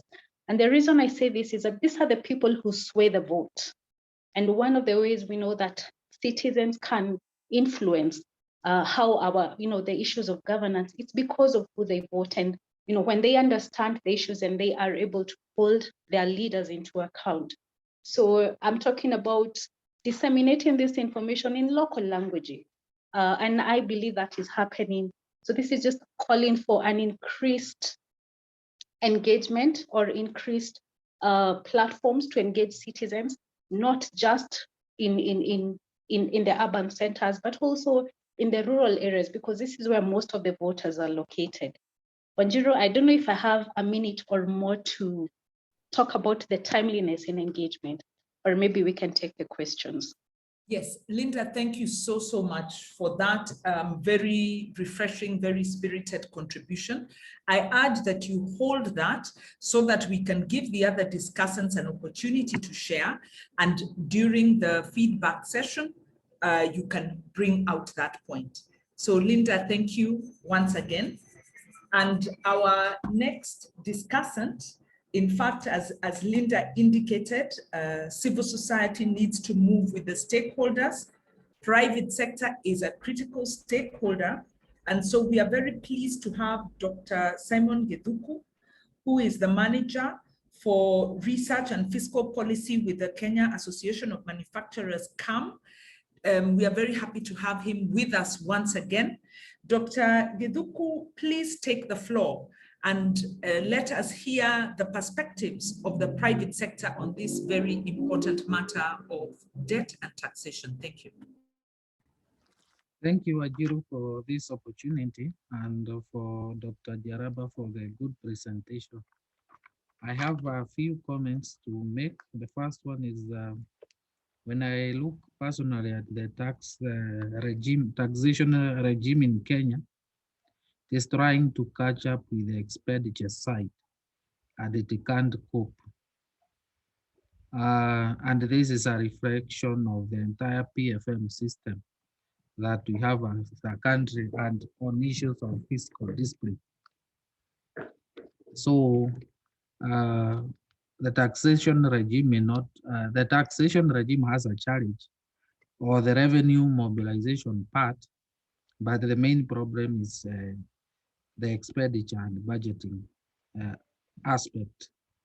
The second point is on tax burden, which you have made reference to, and it is very heavy on form of businesses, particularly the manufacturing sector. The CBROP that was published in February by the Treasury showed that 17.5% of total tax collection was realized from has been realized from the manufacturing sector, yet it contributes just 7.2% of GDP. Yet agriculture contributes about 2.3% and accounting for that 5%. And one of the reason the taxation issue is also a political question, particularly on accountability. Are taxpayers seeing, or do they feel they are getting value for money? So that is also important, particularly when it comes to people willing to pay and disclosing all the taxes. One thing that we realize that the taxation is one of the reasons for informality, and it has been proven empirically. I was trying to search a recent World Bank report on that, but unfortunately I was not able to retrieve it. The issue of, with regard to the IMF recommendation, they have made reference to what they call fiscal incentives or tax expenditures.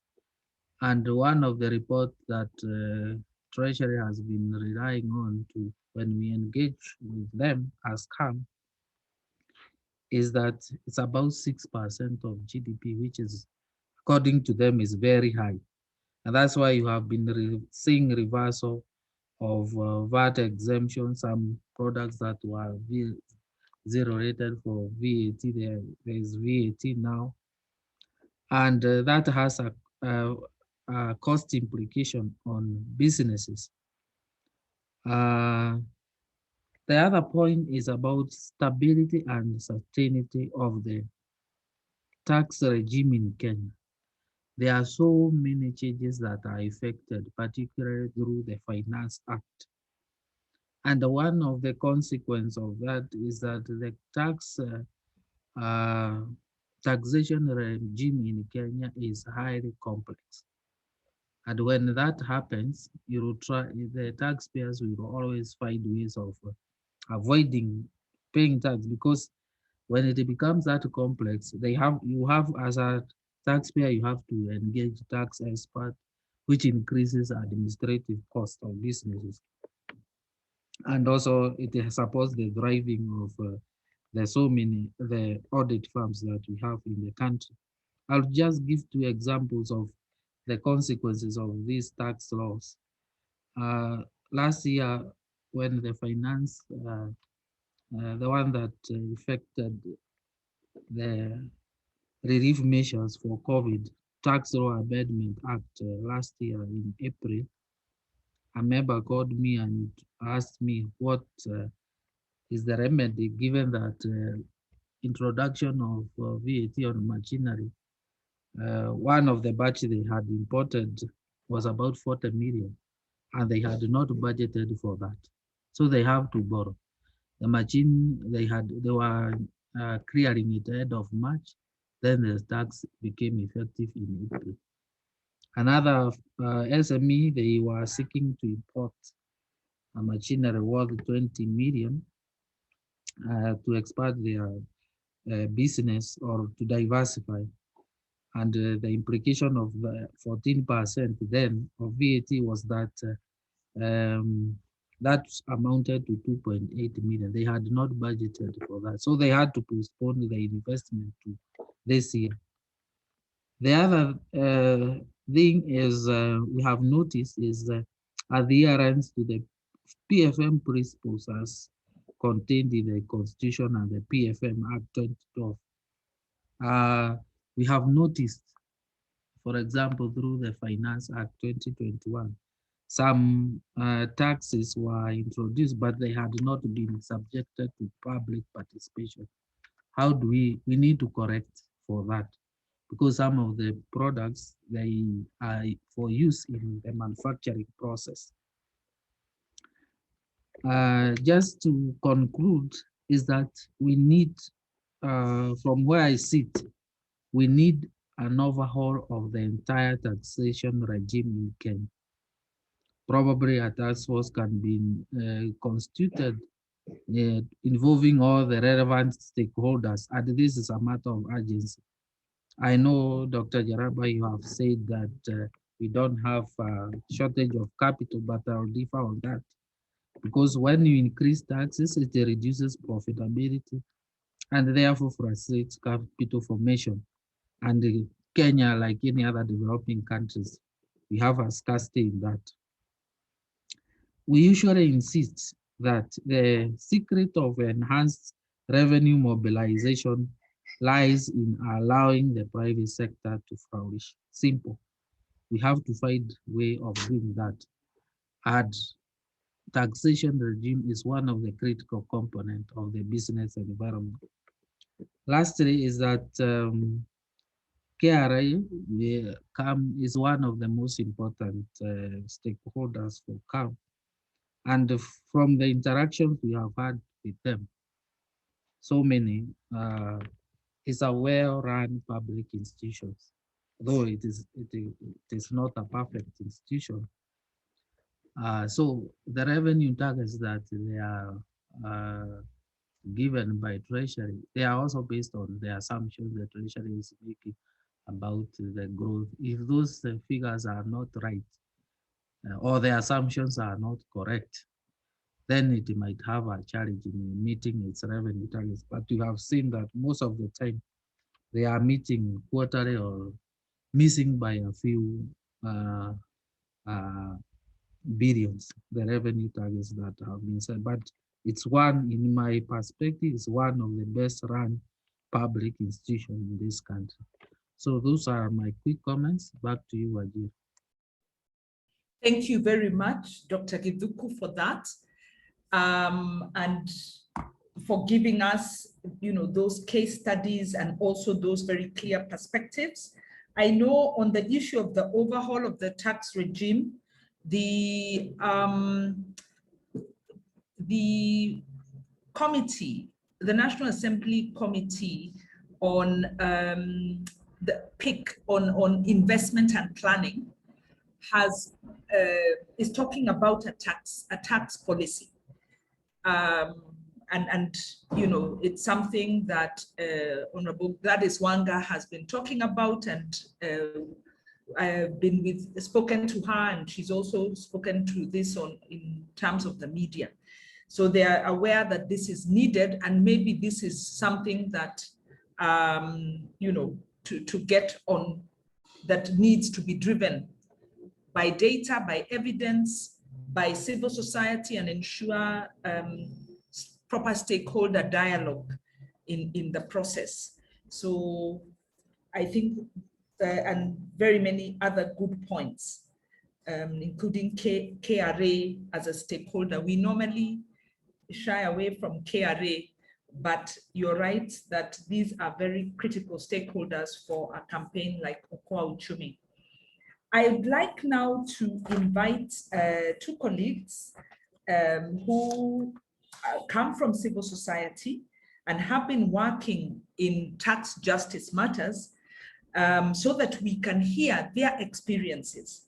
Evelyn Muendo represents the East African Tax and Governance Network as their legal officer. And Evelyn, we'd like to hear from you. So please give us a few of the pointers in terms of the way forward, some of the proposals and strategies we can employ to take forward the very good proposals that are coming out of this conversation. So Evelyn, over to you. Thank you so much, Wanjiru, and thank you for the opportunity to participate as a discussant in this important discussion. I hope everyone can hear me.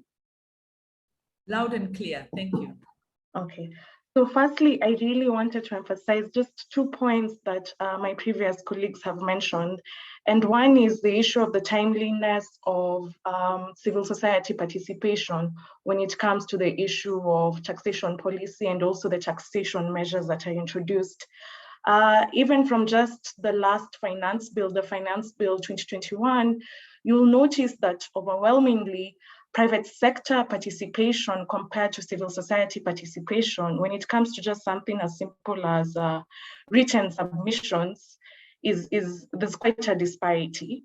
And therefore, there's a need to ensure that we also do a lot of capacity building internally and also understand the key engagement points when it comes to discussing, for instance, the finance bill that is introduced every year.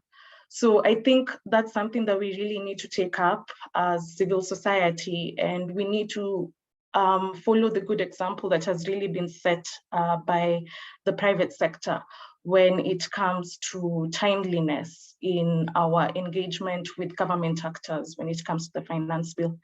The other thing that I would really like to highlight is that as part of the fiscal consolidation measures, there is going to be a lot of pressure in, I think, until 2024 or 2025 in terms of the tax measures that are going to be introduced. And the problem with the tax measures that are being introduced is that they're very detrimental to the common mananchi, they're very detrimental to small and medium enterprises. As for instance, we can see that they're removing a lot of VAT exemptions. We can see that they're increasing the rates on petroleum products, they're increasing the rates on internet data, for instance. So we can see that what the IMF really wants to do is increase efficiency in tax collection, meaning they'll go for the low-hanging fruit. They'll go for the taxes which are easier to collect rather than, take into account the issue of the fairness and the progressiveness of such tax measures. And we've seen this before. In the 90s, there was an overhaul in the tax system, to be honest. That's when the VAT was reduced, it replaced sales tax.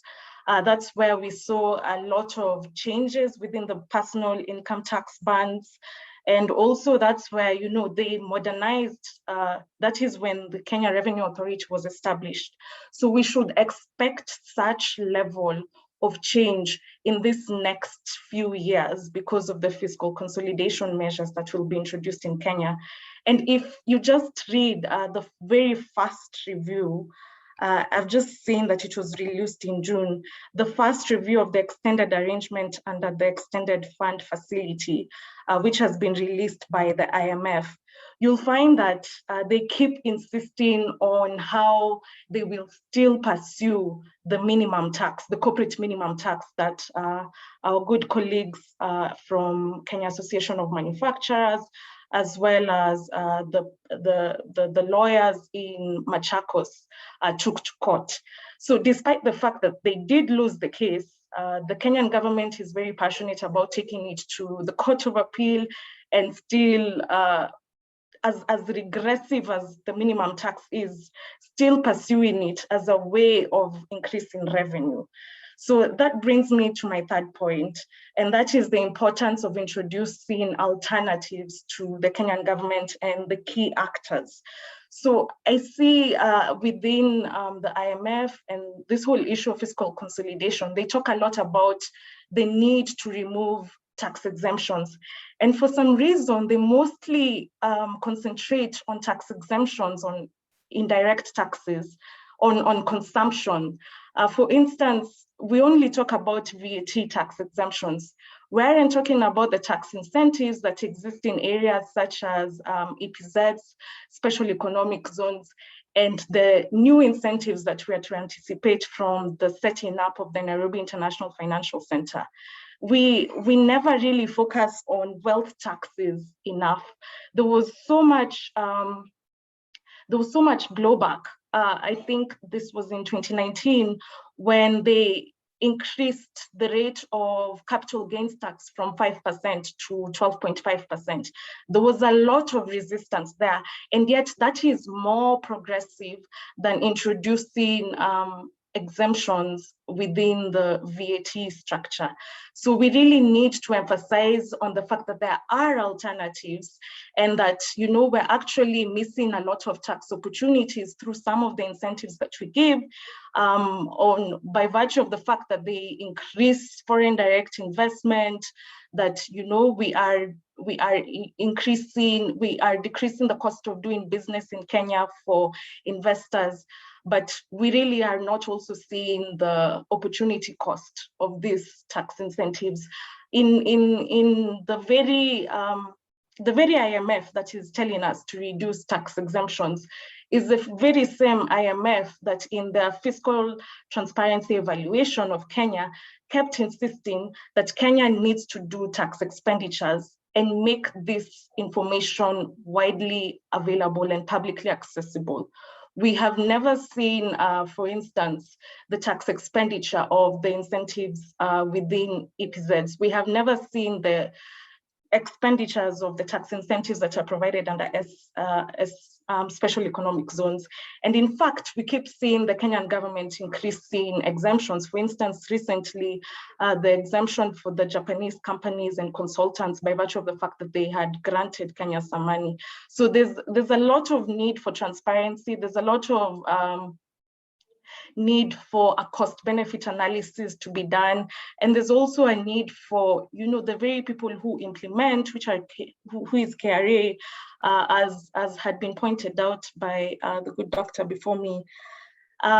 You know, there needs to be policy harmonization. KRA understands these things, but the guys who make the policy, and that is the National Treasury, may not necessarily understand it. And that is why we have seen Kenya fail to reach its revenue targets for the past 5 years, because there's clearly a disparity between the people who set the policies and the people who implement it. And we need a civil society to come in and bridge that gap and make it clear to the key actors in this place the importance of harmonization. So I hope I've been able to add to what my good panelists have said before me. Thank you, Wanjiru. Evelyn, thank you so very much for those very articulate points. And I think you've brought out some very critical areas for our focus around the issue of exemptions and the advocacy that needs to happen for transparency, but also for the fundamental policies to shift towards accountability and making sure that when IMF talks about removing exemptions, we make sure we are on the same language. And I think that's a very important point. And I like the way you ended it up by saying that as civil society, we need to bridge the gap between policy and implementation. And I believe that feeds very well on the proposals made by Linda, and also by Dr. Kiduku, and you know, I can only say thank you for those very pointed remarks, and I'm happy to say that, you know, we continue together and we'll continue drawing on that those perspectives and that expertise as we craft a more structured campaign response on this under the Okoa Uchumi strategy.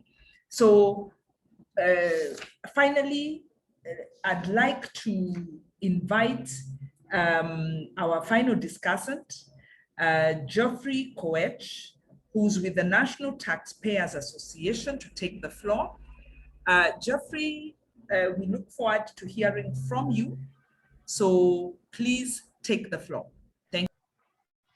Thank you so much, Wanjiru, and thank you. Much has been said by the discussant before me. I'll just utilize a few minutes to give our take from the National Taxpayers Association. First of all, I'd like to thank Dr. Njeramba for a job well done.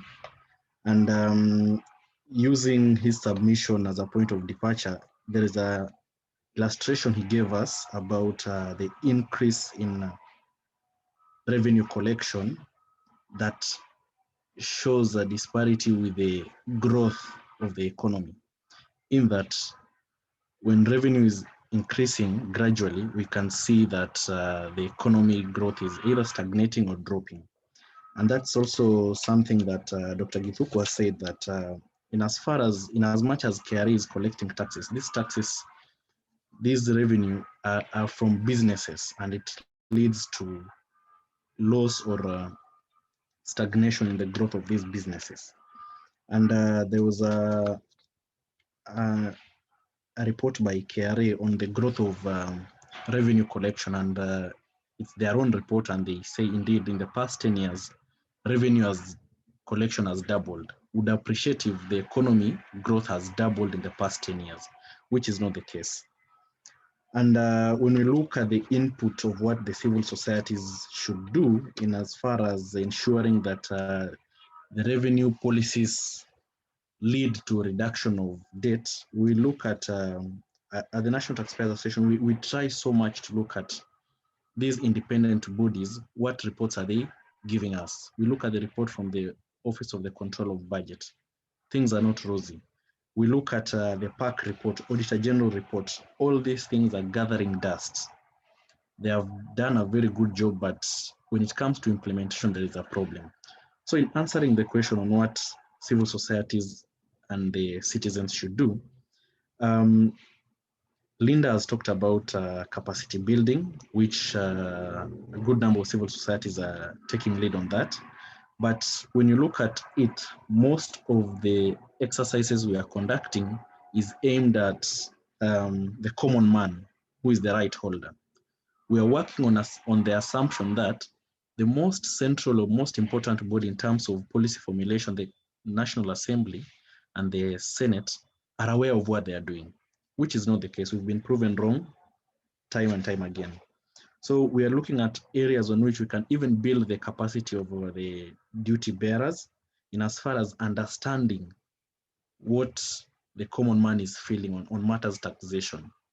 Because we will hear about them chanting on the roadside, declaring that KRA should reduce their taxes, but that is not what they are saying in the assembly, maybe because of their own incapacities or for whatever reasons. But that is an area that CSO should exploit in building the capacities of these duty bearers.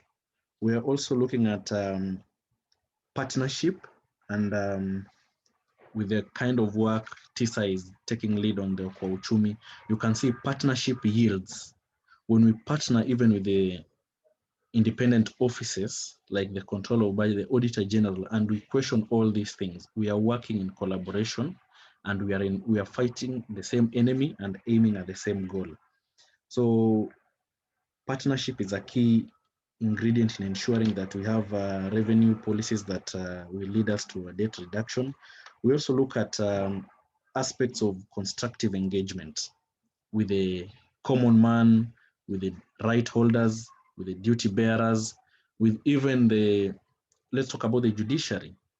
Like, we bring such things to their attention on roundtable meetings, and they have to understand what we are facing as taxpayers.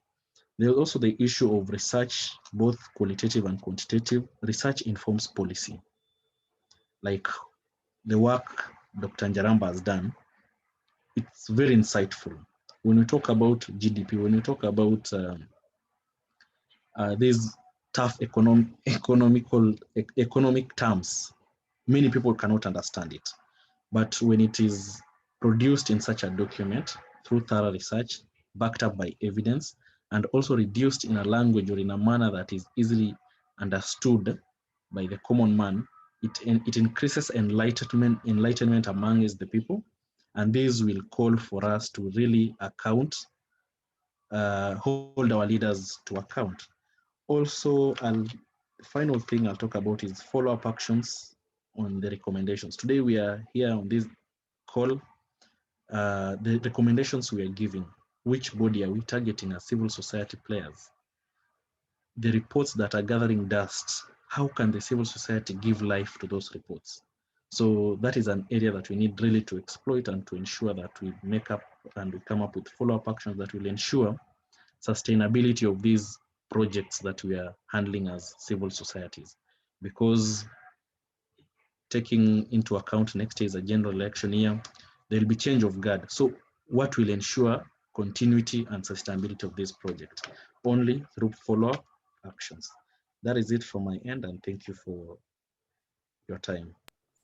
Thank you very, very much, Geoffrey. And thank you for those excellent recommendations. I know in the past, you're also very capable of having very political submissions. And today I note you've given us what I'd call, yes, the more constructive engagements. As we develop our citizen engagement strategies, we then go into the more political. And I'll pick on the last point that you made, which is we need to give life to those unimplemented proposals in oversight reports. And indeed, we've been doing some analysis into the debt register. And as we did this, we were trying to triangulate the information in the debt register and the recommendations of Parliament around some of those facilities. And we find that Parliament says the right thing in the reports, the recommendations are there, but they are then not implemented. So that point is very important.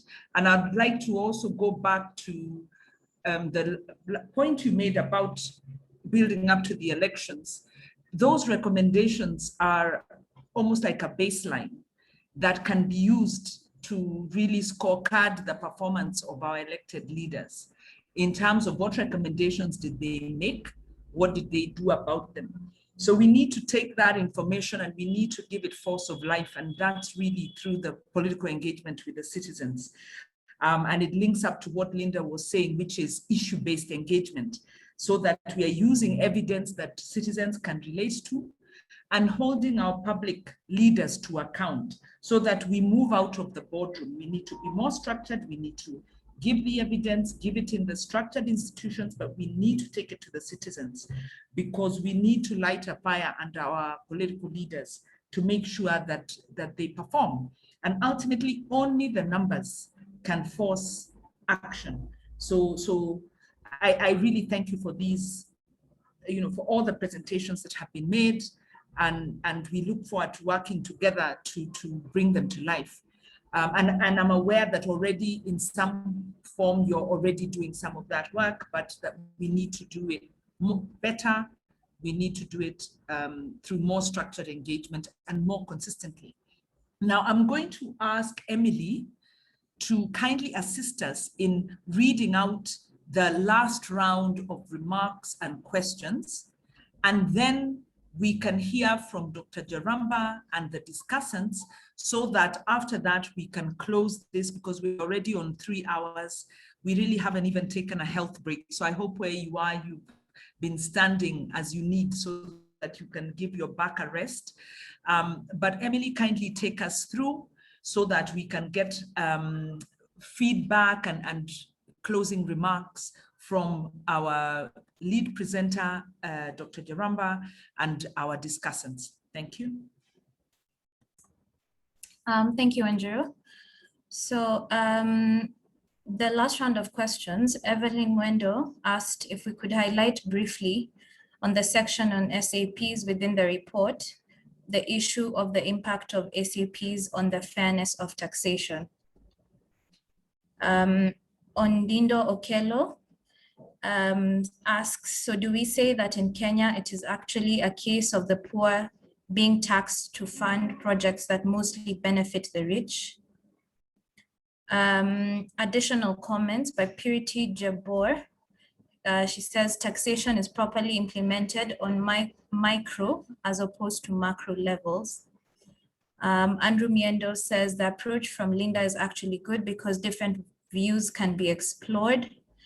On the same view, Rosafella Matingi thanks Linda and says that CSOs have been attending public participation meetings, but they should encourage the Wanjikus to attend more and give their views. Andrew Miendo also says that the National Taxpayers Association can partner with civil society associations to make sure that the interests of Wanjiku can be heard and respected. Jacob Neto says, good job by all the discussants and thank you. I think those are the final questions and comments.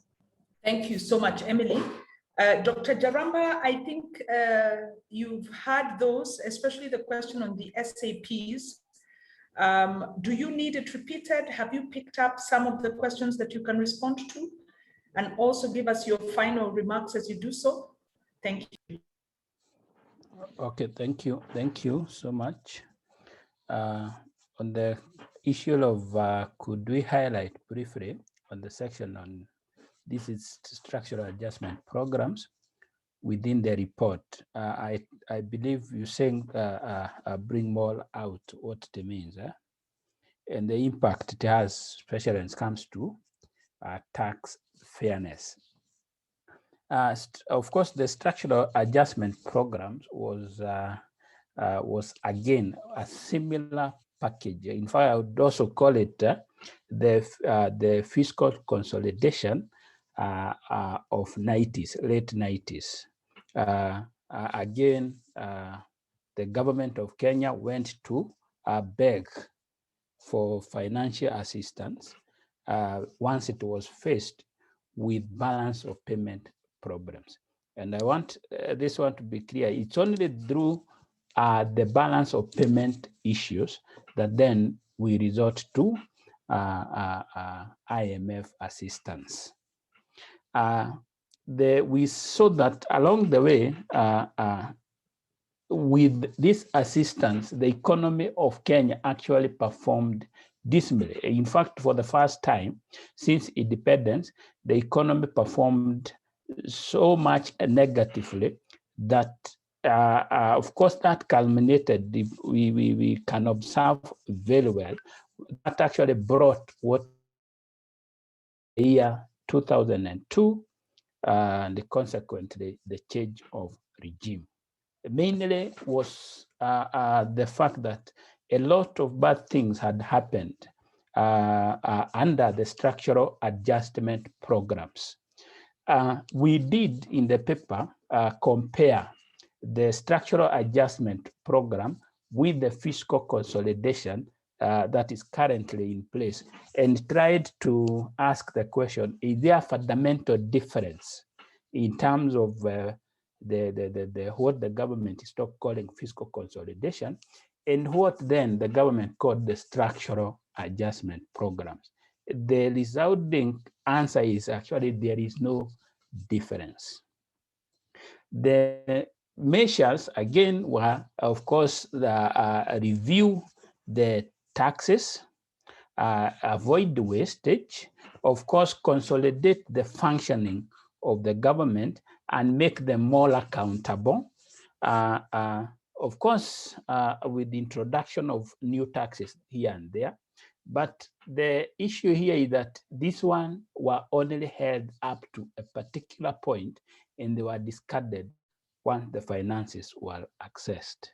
So therefore, they were so punitive and to the public, and more so that at one point there was a requirement that a number of workers who were considered redundant be sent home. Of course, that reminds me of who was actually sent home. Actually were the workers, not the excess workers.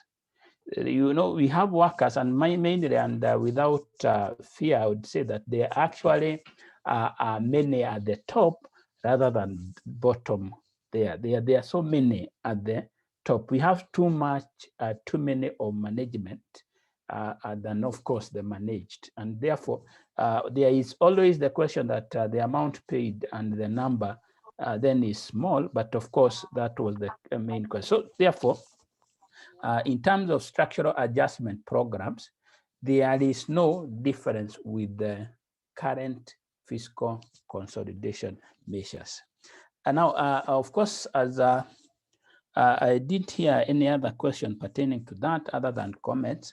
But in terms of the recommendations that have come, especially from the discussant, I must say that they give life to some of the proposals that we've actually mentioned, and they will go keenly now to making it more actionable.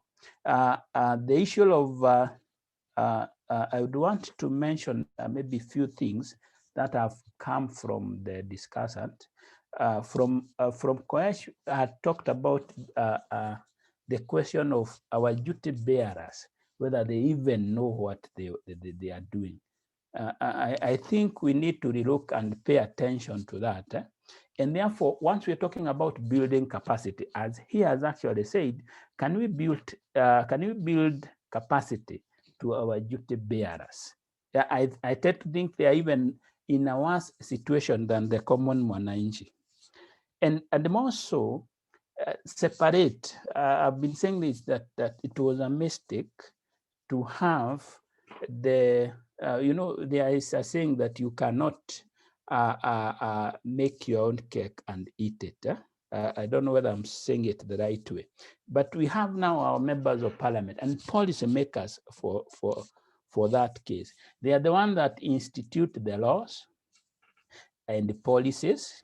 They also assist in the revenue generation and implement. I think to me that is a major mistake. We need to implement, to separate that case and then build capacity as suggested. Of course, our policy, our programs, are they based on any evidence? I won't fear to say that if we are talking about the big four agendas and the program they are in, are they based on research based evidence? And Jeffrey has really asked that question. And of course, the issue of following up on some of the recommendations that we usually make. Of course, from Evelyn has really warned us. In fact, from her, I read more of a warning and put that we expect more pressure from the fiscal consolidation measures being instituted. The low-hanging fruits, that of course does not consider fairness. I find that, in fact, she has put it very clearly when it comes to what I read from KRA strategic plan. They definitely will go for them, and they will not consider the fairness. As also introduced to us from a previous question on the alternatives, and these are really captured very well. We have some incentives that have been given for long. I think from the point of export promotion programs of 80s, whereby we have had some EPZ. Like for example, these institutions have been benefiting from tax holidays over years.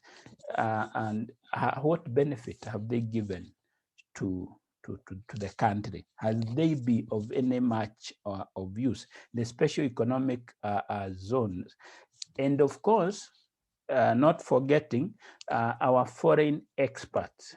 Most of them are tax exempted. Is it really fair, or are they even giving value to the exemptions?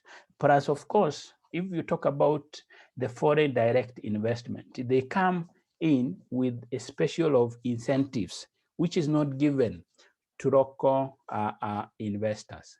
Do we really need that? And it is really coming out clearly as point that we want to add once we talk about recommendation. Now, from Daktari, he talked about, of course, he raised the issue of whether Kenya is actually short of capital. Now, and from the approach you brought in, especially once we talk about taxation. Now, I have heard several people talking about what business can I start with this amount. Of course, if you go out there and even look at the just normal individual, SMEs involved, and even give out money, it is only a matter of time that that person will come back begging for more money, because there is no generation of income out of capital. And I'm saying I'm trying to avoid mentioning the paper because it's not yet published, but there has been a major review of the return on investment, which we need to look keenly, and let alone, of course, I think that element of shortage of capital, I think we need to build it up so that it brings out more communication when it comes to, I think I agree with other issues in terms of involving the public, collaborations with all stakeholders. I agree with all that, and I think in due time, this should be forming a package and enforcing the recommendation in the document. Thank you so much. Thank you very much, Dr. Jaramba, and again for that spirited response. And I then have Tobias Rasmussen, who is the regional representative of the IMF, who's requested the opportunity to address us. He wasn't originally on the program. And of course, the Q&A session is over. But given the role of the IMF, the importance of the IMF, he also attended the conversation last week. We also shared the report. I request your indulgence so that we hear from him. Tobias, I know you've heard from us the appreciation for some of the good proposals in the fiscal consolidation program, but concerns, the major concerns that we've raised, that many of these proposals look very much like the structure adjustment ones. They're not sensitive to the realities on the ground. The revenue measures are proving counterproductive. They're not informed by the data that the Treasury is using that has then been used to support the fiscal consolidation report. We have concerns about that data. Those projections are overestimated, unrealistic, and therefore not attainable. The conditionalities in particular are subsidizing imports at the expense of business. And for us, the real eye-opener with this report is, whereas Kenya has had a GDP growth of the 6.5%, quite sustained, and we thought, well, this is because of the revenues coming in due to the debt. We now understand that the jobless growth is because of the loss of competitiveness. And it's because of the macro level policy. And the IMF is actually not only supporting this policy, some of the conditions are pegged on that. So we have, and then of course the exemptions. We support the call by the IMF that we need to remove exemptions, but we want exemptions to focus on wealth, not to, and we would have wanted exemptions to be extended to protect those that needed the cushion. So we have some fundamental points of departure with the thinking of the Treasury, the thinking of the IMF, and we would like to know what are the opportunities for us to influence the program, which is already designed, as we work on the areas we agree on, but we note that our areas of departure are significant and substantial, and we appreciate the opportunity to engage. We appreciate that you've joined us here you know, where actually no other government institution, we invited them all, they didn't join. So we really appreciate that you have. And much as I must say that Parliament, we invited several parliamentarians and you know, we did receive apologies and they did indicate they'll meet us. So other than those, yourself and those institutions, really, we are not hearing from government. So we appreciate that, but we also recognize that we are very concerned about the proposals of the program. So with that, Tobias, I kindly would request you to address us and thank you so much. Thank you, Wanjiro, and thank you everybody on the call. As you said, Wanjiro, I've been listening, participating in the discussion today, also the one last week. I think this is really a really important discussion. It's wonderful for me, for the IMF, to have the opportunity to hear everyone's views. I think it's been a very rich discussion. There are so many aspects to this, very important ones, and I think it deserves a very thorough discussion, and I really appreciate the way that you have organized this, putting together the report and also these discussions here. Let me say, I think this is a bigger discussion. There are many more issues than I think I can respond to very systematically here, and I think that's not the forum for it. Really, my main message would be that we're very open from the IMF side to hear your views and that we together can work towards solutions. So I really see this as part of an ongoing discussion, not just a one-off opportunity to engage here. That said, let me just quickly give a few reactions to points being made here. One, I think, as a background to all this, it's important to emphasize that the program is the government of Kenya's program. The IMF is supporting it, but it is the governments of Kenya's program. It's not the IMF that is imposing this program. On the specific questions of taxes and tax policy, I understand from the report and much of the discussion today that IMF is seen as being concerned with revenue collection in Kenya and focused primarily on raising revenue, not focused sufficiently on having a good, effective tax system that's appropriate for the economy. On that, I would say that yes, we see a need to raise revenue. This is a critical component of addressing the gap between revenue and expenditure that has resulted in large fiscal deficits, resulted in debts growing. I think we all recognize the need for reducing that gap between revenue and expenditure, and from our side, we see that increasing revenue is an important part of that.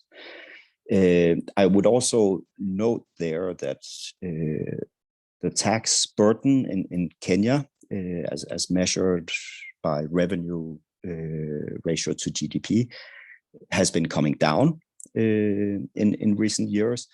And also, it's actually not particularly high, neither from our international nor from a regional perspective. So yes, we do believe that it is important to raise revenue to GDP ratio. On the other point, that we are not concerned with the type of tax system or what constitutes good taxes, what constitutes fair taxes. That I would disagree with. I think we're keenly focused on trying to ensure efficient tax system, one that's more broad-based, fewer exemptions, meaning less distortions, a system that is easier to administer. These are key components of having a good, effective tax system in our view. Of course, equity considerations also play an important part, and I would take to note that if the view is that we have not been concerned with having a good, appropriate tax system in Kenya, then we haven't communicated ourselves well, because that certainly is a key objective for us. I think you will find references to this in the various IMF reports, as well as in the Memorandum of Economic and Financial Policies, which describe the authorities' policy objectives. Having a good, efficient tax system is certainly a top priority. So those were really just high-level comments that I would make on the question of tax policy. More specifically on some of the questions that came up and relating to IMF conditionality, I think there is need to clarify some misconceptions. The IMF program does not have any requirement on using the US dollar over other currencies. Article 8 does not have to do with reserves. It's about current transactions. There are a number of specific points there, quite technical, that I think deserve some further elaboration, and I would be happy to arrange that we explain what's in the details behind this, the various conditionalities, as they're called. One point that I think is coming out very importantly in the whole discussion is when you were speaking about the competitiveness challenges. Why is it that we've seen this jobless growth? What are the real? This is something that we're looking at. We'll focusing on that aspect in the next review of the program, which also overlaps with the so-called Article 4 consultations. These are the consultations where we take a broader view of economic developments and challenges. So a key area we're focusing on there is precisely competitiveness. What are the challenges that Kenya is facing there? So on all these areas, what I would propose, and Wanjiro, we have also discussed this previously, is let's continue the dialogue. I would be happy if we could arrange some dedicated sessions focusing on the specific areas. Some of this is quite detailed, quite technical, and I think deserves very sort of focused discussions on some of these points, so we can clarify any misperceptions and any misunderstandings. I think it's a great opportunity for us at the IMF to really hear your perspectives, and having that discussion with you is something we really find valuable. So that would be my suggestion. I hope we can arrange to have that ongoing dialogue. Let me end there and just again a big thanks to yourself, Wanjiro, to Dr. Chiramba, to the various discussants.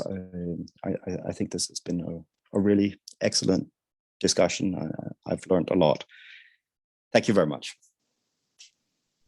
Thank you very much, Tobias, for your contribution, the continued really space to dialogue, because all through last year, we were able to speak to the IMF through your office, through your facilitation, and we've continued to make submissions, even into the current program, we did make submissions. Last year, in those conversations, you and your colleagues brought out the need for evidence, because this is a very technical area, as you said, and we are very grateful that Dr. Jaramba has now come in and has begun to bring that evidence, and the evidence is showing, some of these, the gaps that we need to discuss. And I also thank you so much for also pointing a way forward in terms of the kind of discussion, your feedback into the report. We'll definitely pick up those conversations prior, we'll have to discuss with Dr. Jaramba, but prior to concluding the report process, we would want to speak, have those conversations around those technical areas. And we will be reaching out to, we'll continue to have them in this kind of forum where the technical experts speak, but we also invite other experts, other stakeholders, there are students on this, media people, also citizens who are interested, so that we leave the spaces open as we begin to build more understanding of these very technical issues. I really appreciate you addressing us and being part of this process. And it stresses to me that we have to do more to bring government on board. And I think Linda brought that out, Evelyn brought it out, Geoffrey brought it out. We need to build the partnerships. I believe all our discussants, Dr. Giduku also brought it out. We need to really double back to government and make sure that they are involved in this conversation. So thank you, Tobias. And I'll beg the indulgence of all on the call. Just give us a few more minutes so that we can hear the final remarks of our discussants. Dr. Jaramba, I don't think there was any technical issue raised that can't be picked up in what we've agreed would be a more technical conversation around the Article 8. But if you feel you want to speak to one issue very briefly, please feel free to do so as a reply, and then we can hear from our discussants. And like I said, I just beg the indulgence of all on the call. Apologies, we'll go over by a little bit, but hopefully not too much. Dr. Jaramba, is there anything? Wajiro, I think I agree with Tobias. Some of the areas, as of course he has put, are quite technical. And why that's the reason, even in my presentation, I've just got them suspicious areas. They are not that clear what they mean. So I really agree that more engagement is required. Because they need clarification, and of course why and what they intend to attain at the end of the day. So I agree more engagement is required. Thank you, Ajiro. Thank you so much, Dr. Jaramba. I'd like to then reach out to Linda for your closing, any response and closing remarks. Thank you.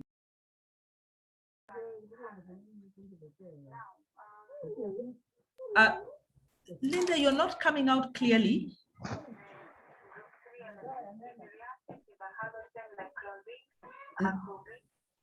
Lynn, I don't know if it's just me. Linda's not very clear. Wanjiru, Linda is yeah. not on call. She's not on call, eh? Yeah. Oh, okay. So then could we have Dr. Geduku, please? Okay, thank you, Wanjiru. Mine is to say when my own perspective is that when I look at the entire PFM system in Kenya, including the taxation which we are talking about today, it is in dire need of reform. So we need to carry out that as a country, as a matter of urgency, to address the entire system, because they have feeding mechanism into the other. So if we have a problem with the budgeting planning, it also has an implication on revenue. So we need to resolve that, bearing in mind that we have two systems of government, from planning, budgeting, revenue, mobilization, expenditure, monitoring, and oversight. Thank you. Thank you, Dr. Giduku. Evelyn, your final words. Thank you. I really appreciate the comments that have been made by Tobias, but it's sort of a word of caution that we really do need to assess the socioeconomic impact that some of these tax measures are having already and are likely to have on Kenyans. That being said, I understand that a lot of this are also being suggested and acted upon by our very own Kenyan government. So they're actors whom we need to hold accountable for these proposals. And as has been said before, we really do need to come up with a concrete tax policy that really takes into consideration the issue of fairness and equity. Because, for instance, it really doesn't make sense why the tax measures that were supposed to cushion Kenyans were removed on the basis of the fact that they caused the revenue shortfall. But did anyone ever bother to really look at the socio-economic impact that it had on Kenyans, how it also benefited them, and not just the revenue shortfalls? So I think that's very important to also look into. And I will say that so far the proposals that are there, such as the insistence on pursuing corporate minimum tax, really do not say much for both the Kenyan government and I suppose the IMF's support for fairness and equity within the measures, the new taxation measures. So I think that's something that really needs to be brought into consideration. Wonderful, Evelyn. I think it's very important that that's a cornerstone of the engagement, fair taxation, and generating evidence around that, and really pushing for the repeal of those punitive tax measures, which, as our study shows, are not yielding the results that government needs in any case. And then the best is left for last. Geoffrey, kindly give us the wind up. Thank you so much. Thank you, Wanjiru. My final word on this is that in as far as we are looking up to IMF to come up and issue policies upon us, it's high time as civil society actors, even as citizens, to call upon IMF to try and influence the government in terms of prioritizing the funds they are requesting. Because we look at duplicity of roles, we look at duplicity of projects. We are working on the expressway from JKIA, which is funded by the Chinese government, and also we are looking at the railway line from JKIA funded by the French government. All these things aimed at solving one problem, which is decongestion, which is not the case actually. It comes back to budgeted corruption. So the zeal in which IMF is imposing tax collection or revenue collection, it should be reflected also on the other end in ensuring prudent utilization of these funds that we are receiving as a country. And finally, I would like to encourage us to carry on with the discussion and elicit more reaction from the common man, so that such kind of discussions should be on the mouth of every Kenyan, be it in a matatu, in a hotel, or anywhere we discuss such issues. Thank you so much, TISA, for convening this meeting, and thank you everyone for your participation. Thank you so much, Geoffrey. And mine will just be to give a quick vote of thanks. And I will start with the panelists. Dr. Jaramba, excellent paper, excellent reflections, excellent presentation. Thank you for really just showing us the powerful synergy that can come from the collaboration between civil society and academia. So thank you so much, and let's continue in this process together so that we can bring out all the issues, the gaps, the recommendations that have been put here, the few follow-up conversations that we'll need. Please remain open to those as we embark on this process. Thank you to our panelists, Dr. Stephen Giduku, to Linda, who has had to leave us because she's a student and had to go to class, so Linda Muthoni, to Evelyn Muendo of the East African Tax and Governance Network, and Geoffrey Coet, who has just wound us up from the National Taxpayers Association. Thank you so very much for your insightful and excellent recommendations. And what's really heartening for me is that this panel, with the exception of me, and I don't know where Dr. Giduku sits, are probably in the youth category, and you can hear it in their vibrancy. And so this Okoa Uchumi campaign really has to be so much in the hands of the youth, and the issues that we articulate have to come from you. And we've been charged with organizing, and thank you for the partnership of NTA, East African Tax Justice Network. We've been challenged to strengthen that partnership. And the collaboration of the other partners who have supported us in this space. So let's continue to do that. I'd like to also thank the Okoa Uchumi partners, IBP, IPFK, Oxfam. There are several others who have continued to journey with us. They journey with us through the outreach we have when we grapple with technical issues. Like I said, we'll continue to work together and to strengthen our collaboration so that we are much more impactful when we make our contributions and mobilize citizens and pick up on more effective synergies. I'd like to say thank you to the participants who have stayed with us who for the 2 sessions. I believe there'll be other conversations. Thank you for your excellent feedback. We are also noting other experts in those participant lists, so we will double back and call you on as discussants. We'll continue to draw on your expertise and ideas, and hopefully we will, work more effectively to ensure this message does reach out to all the citizens and to all the partner groups that we need on this campaign. So thank you for joining us and for making this time.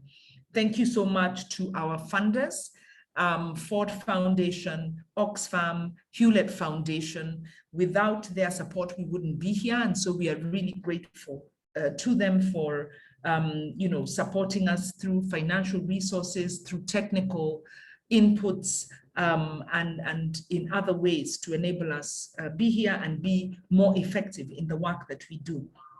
Thank you to the TISA team, to Christine, who is the program officer who runs this, the Fiscal Decentralization Program, to Emily and to Hope, who work with her, to Lynn, to the ICT and Communications team, Angela and Steve.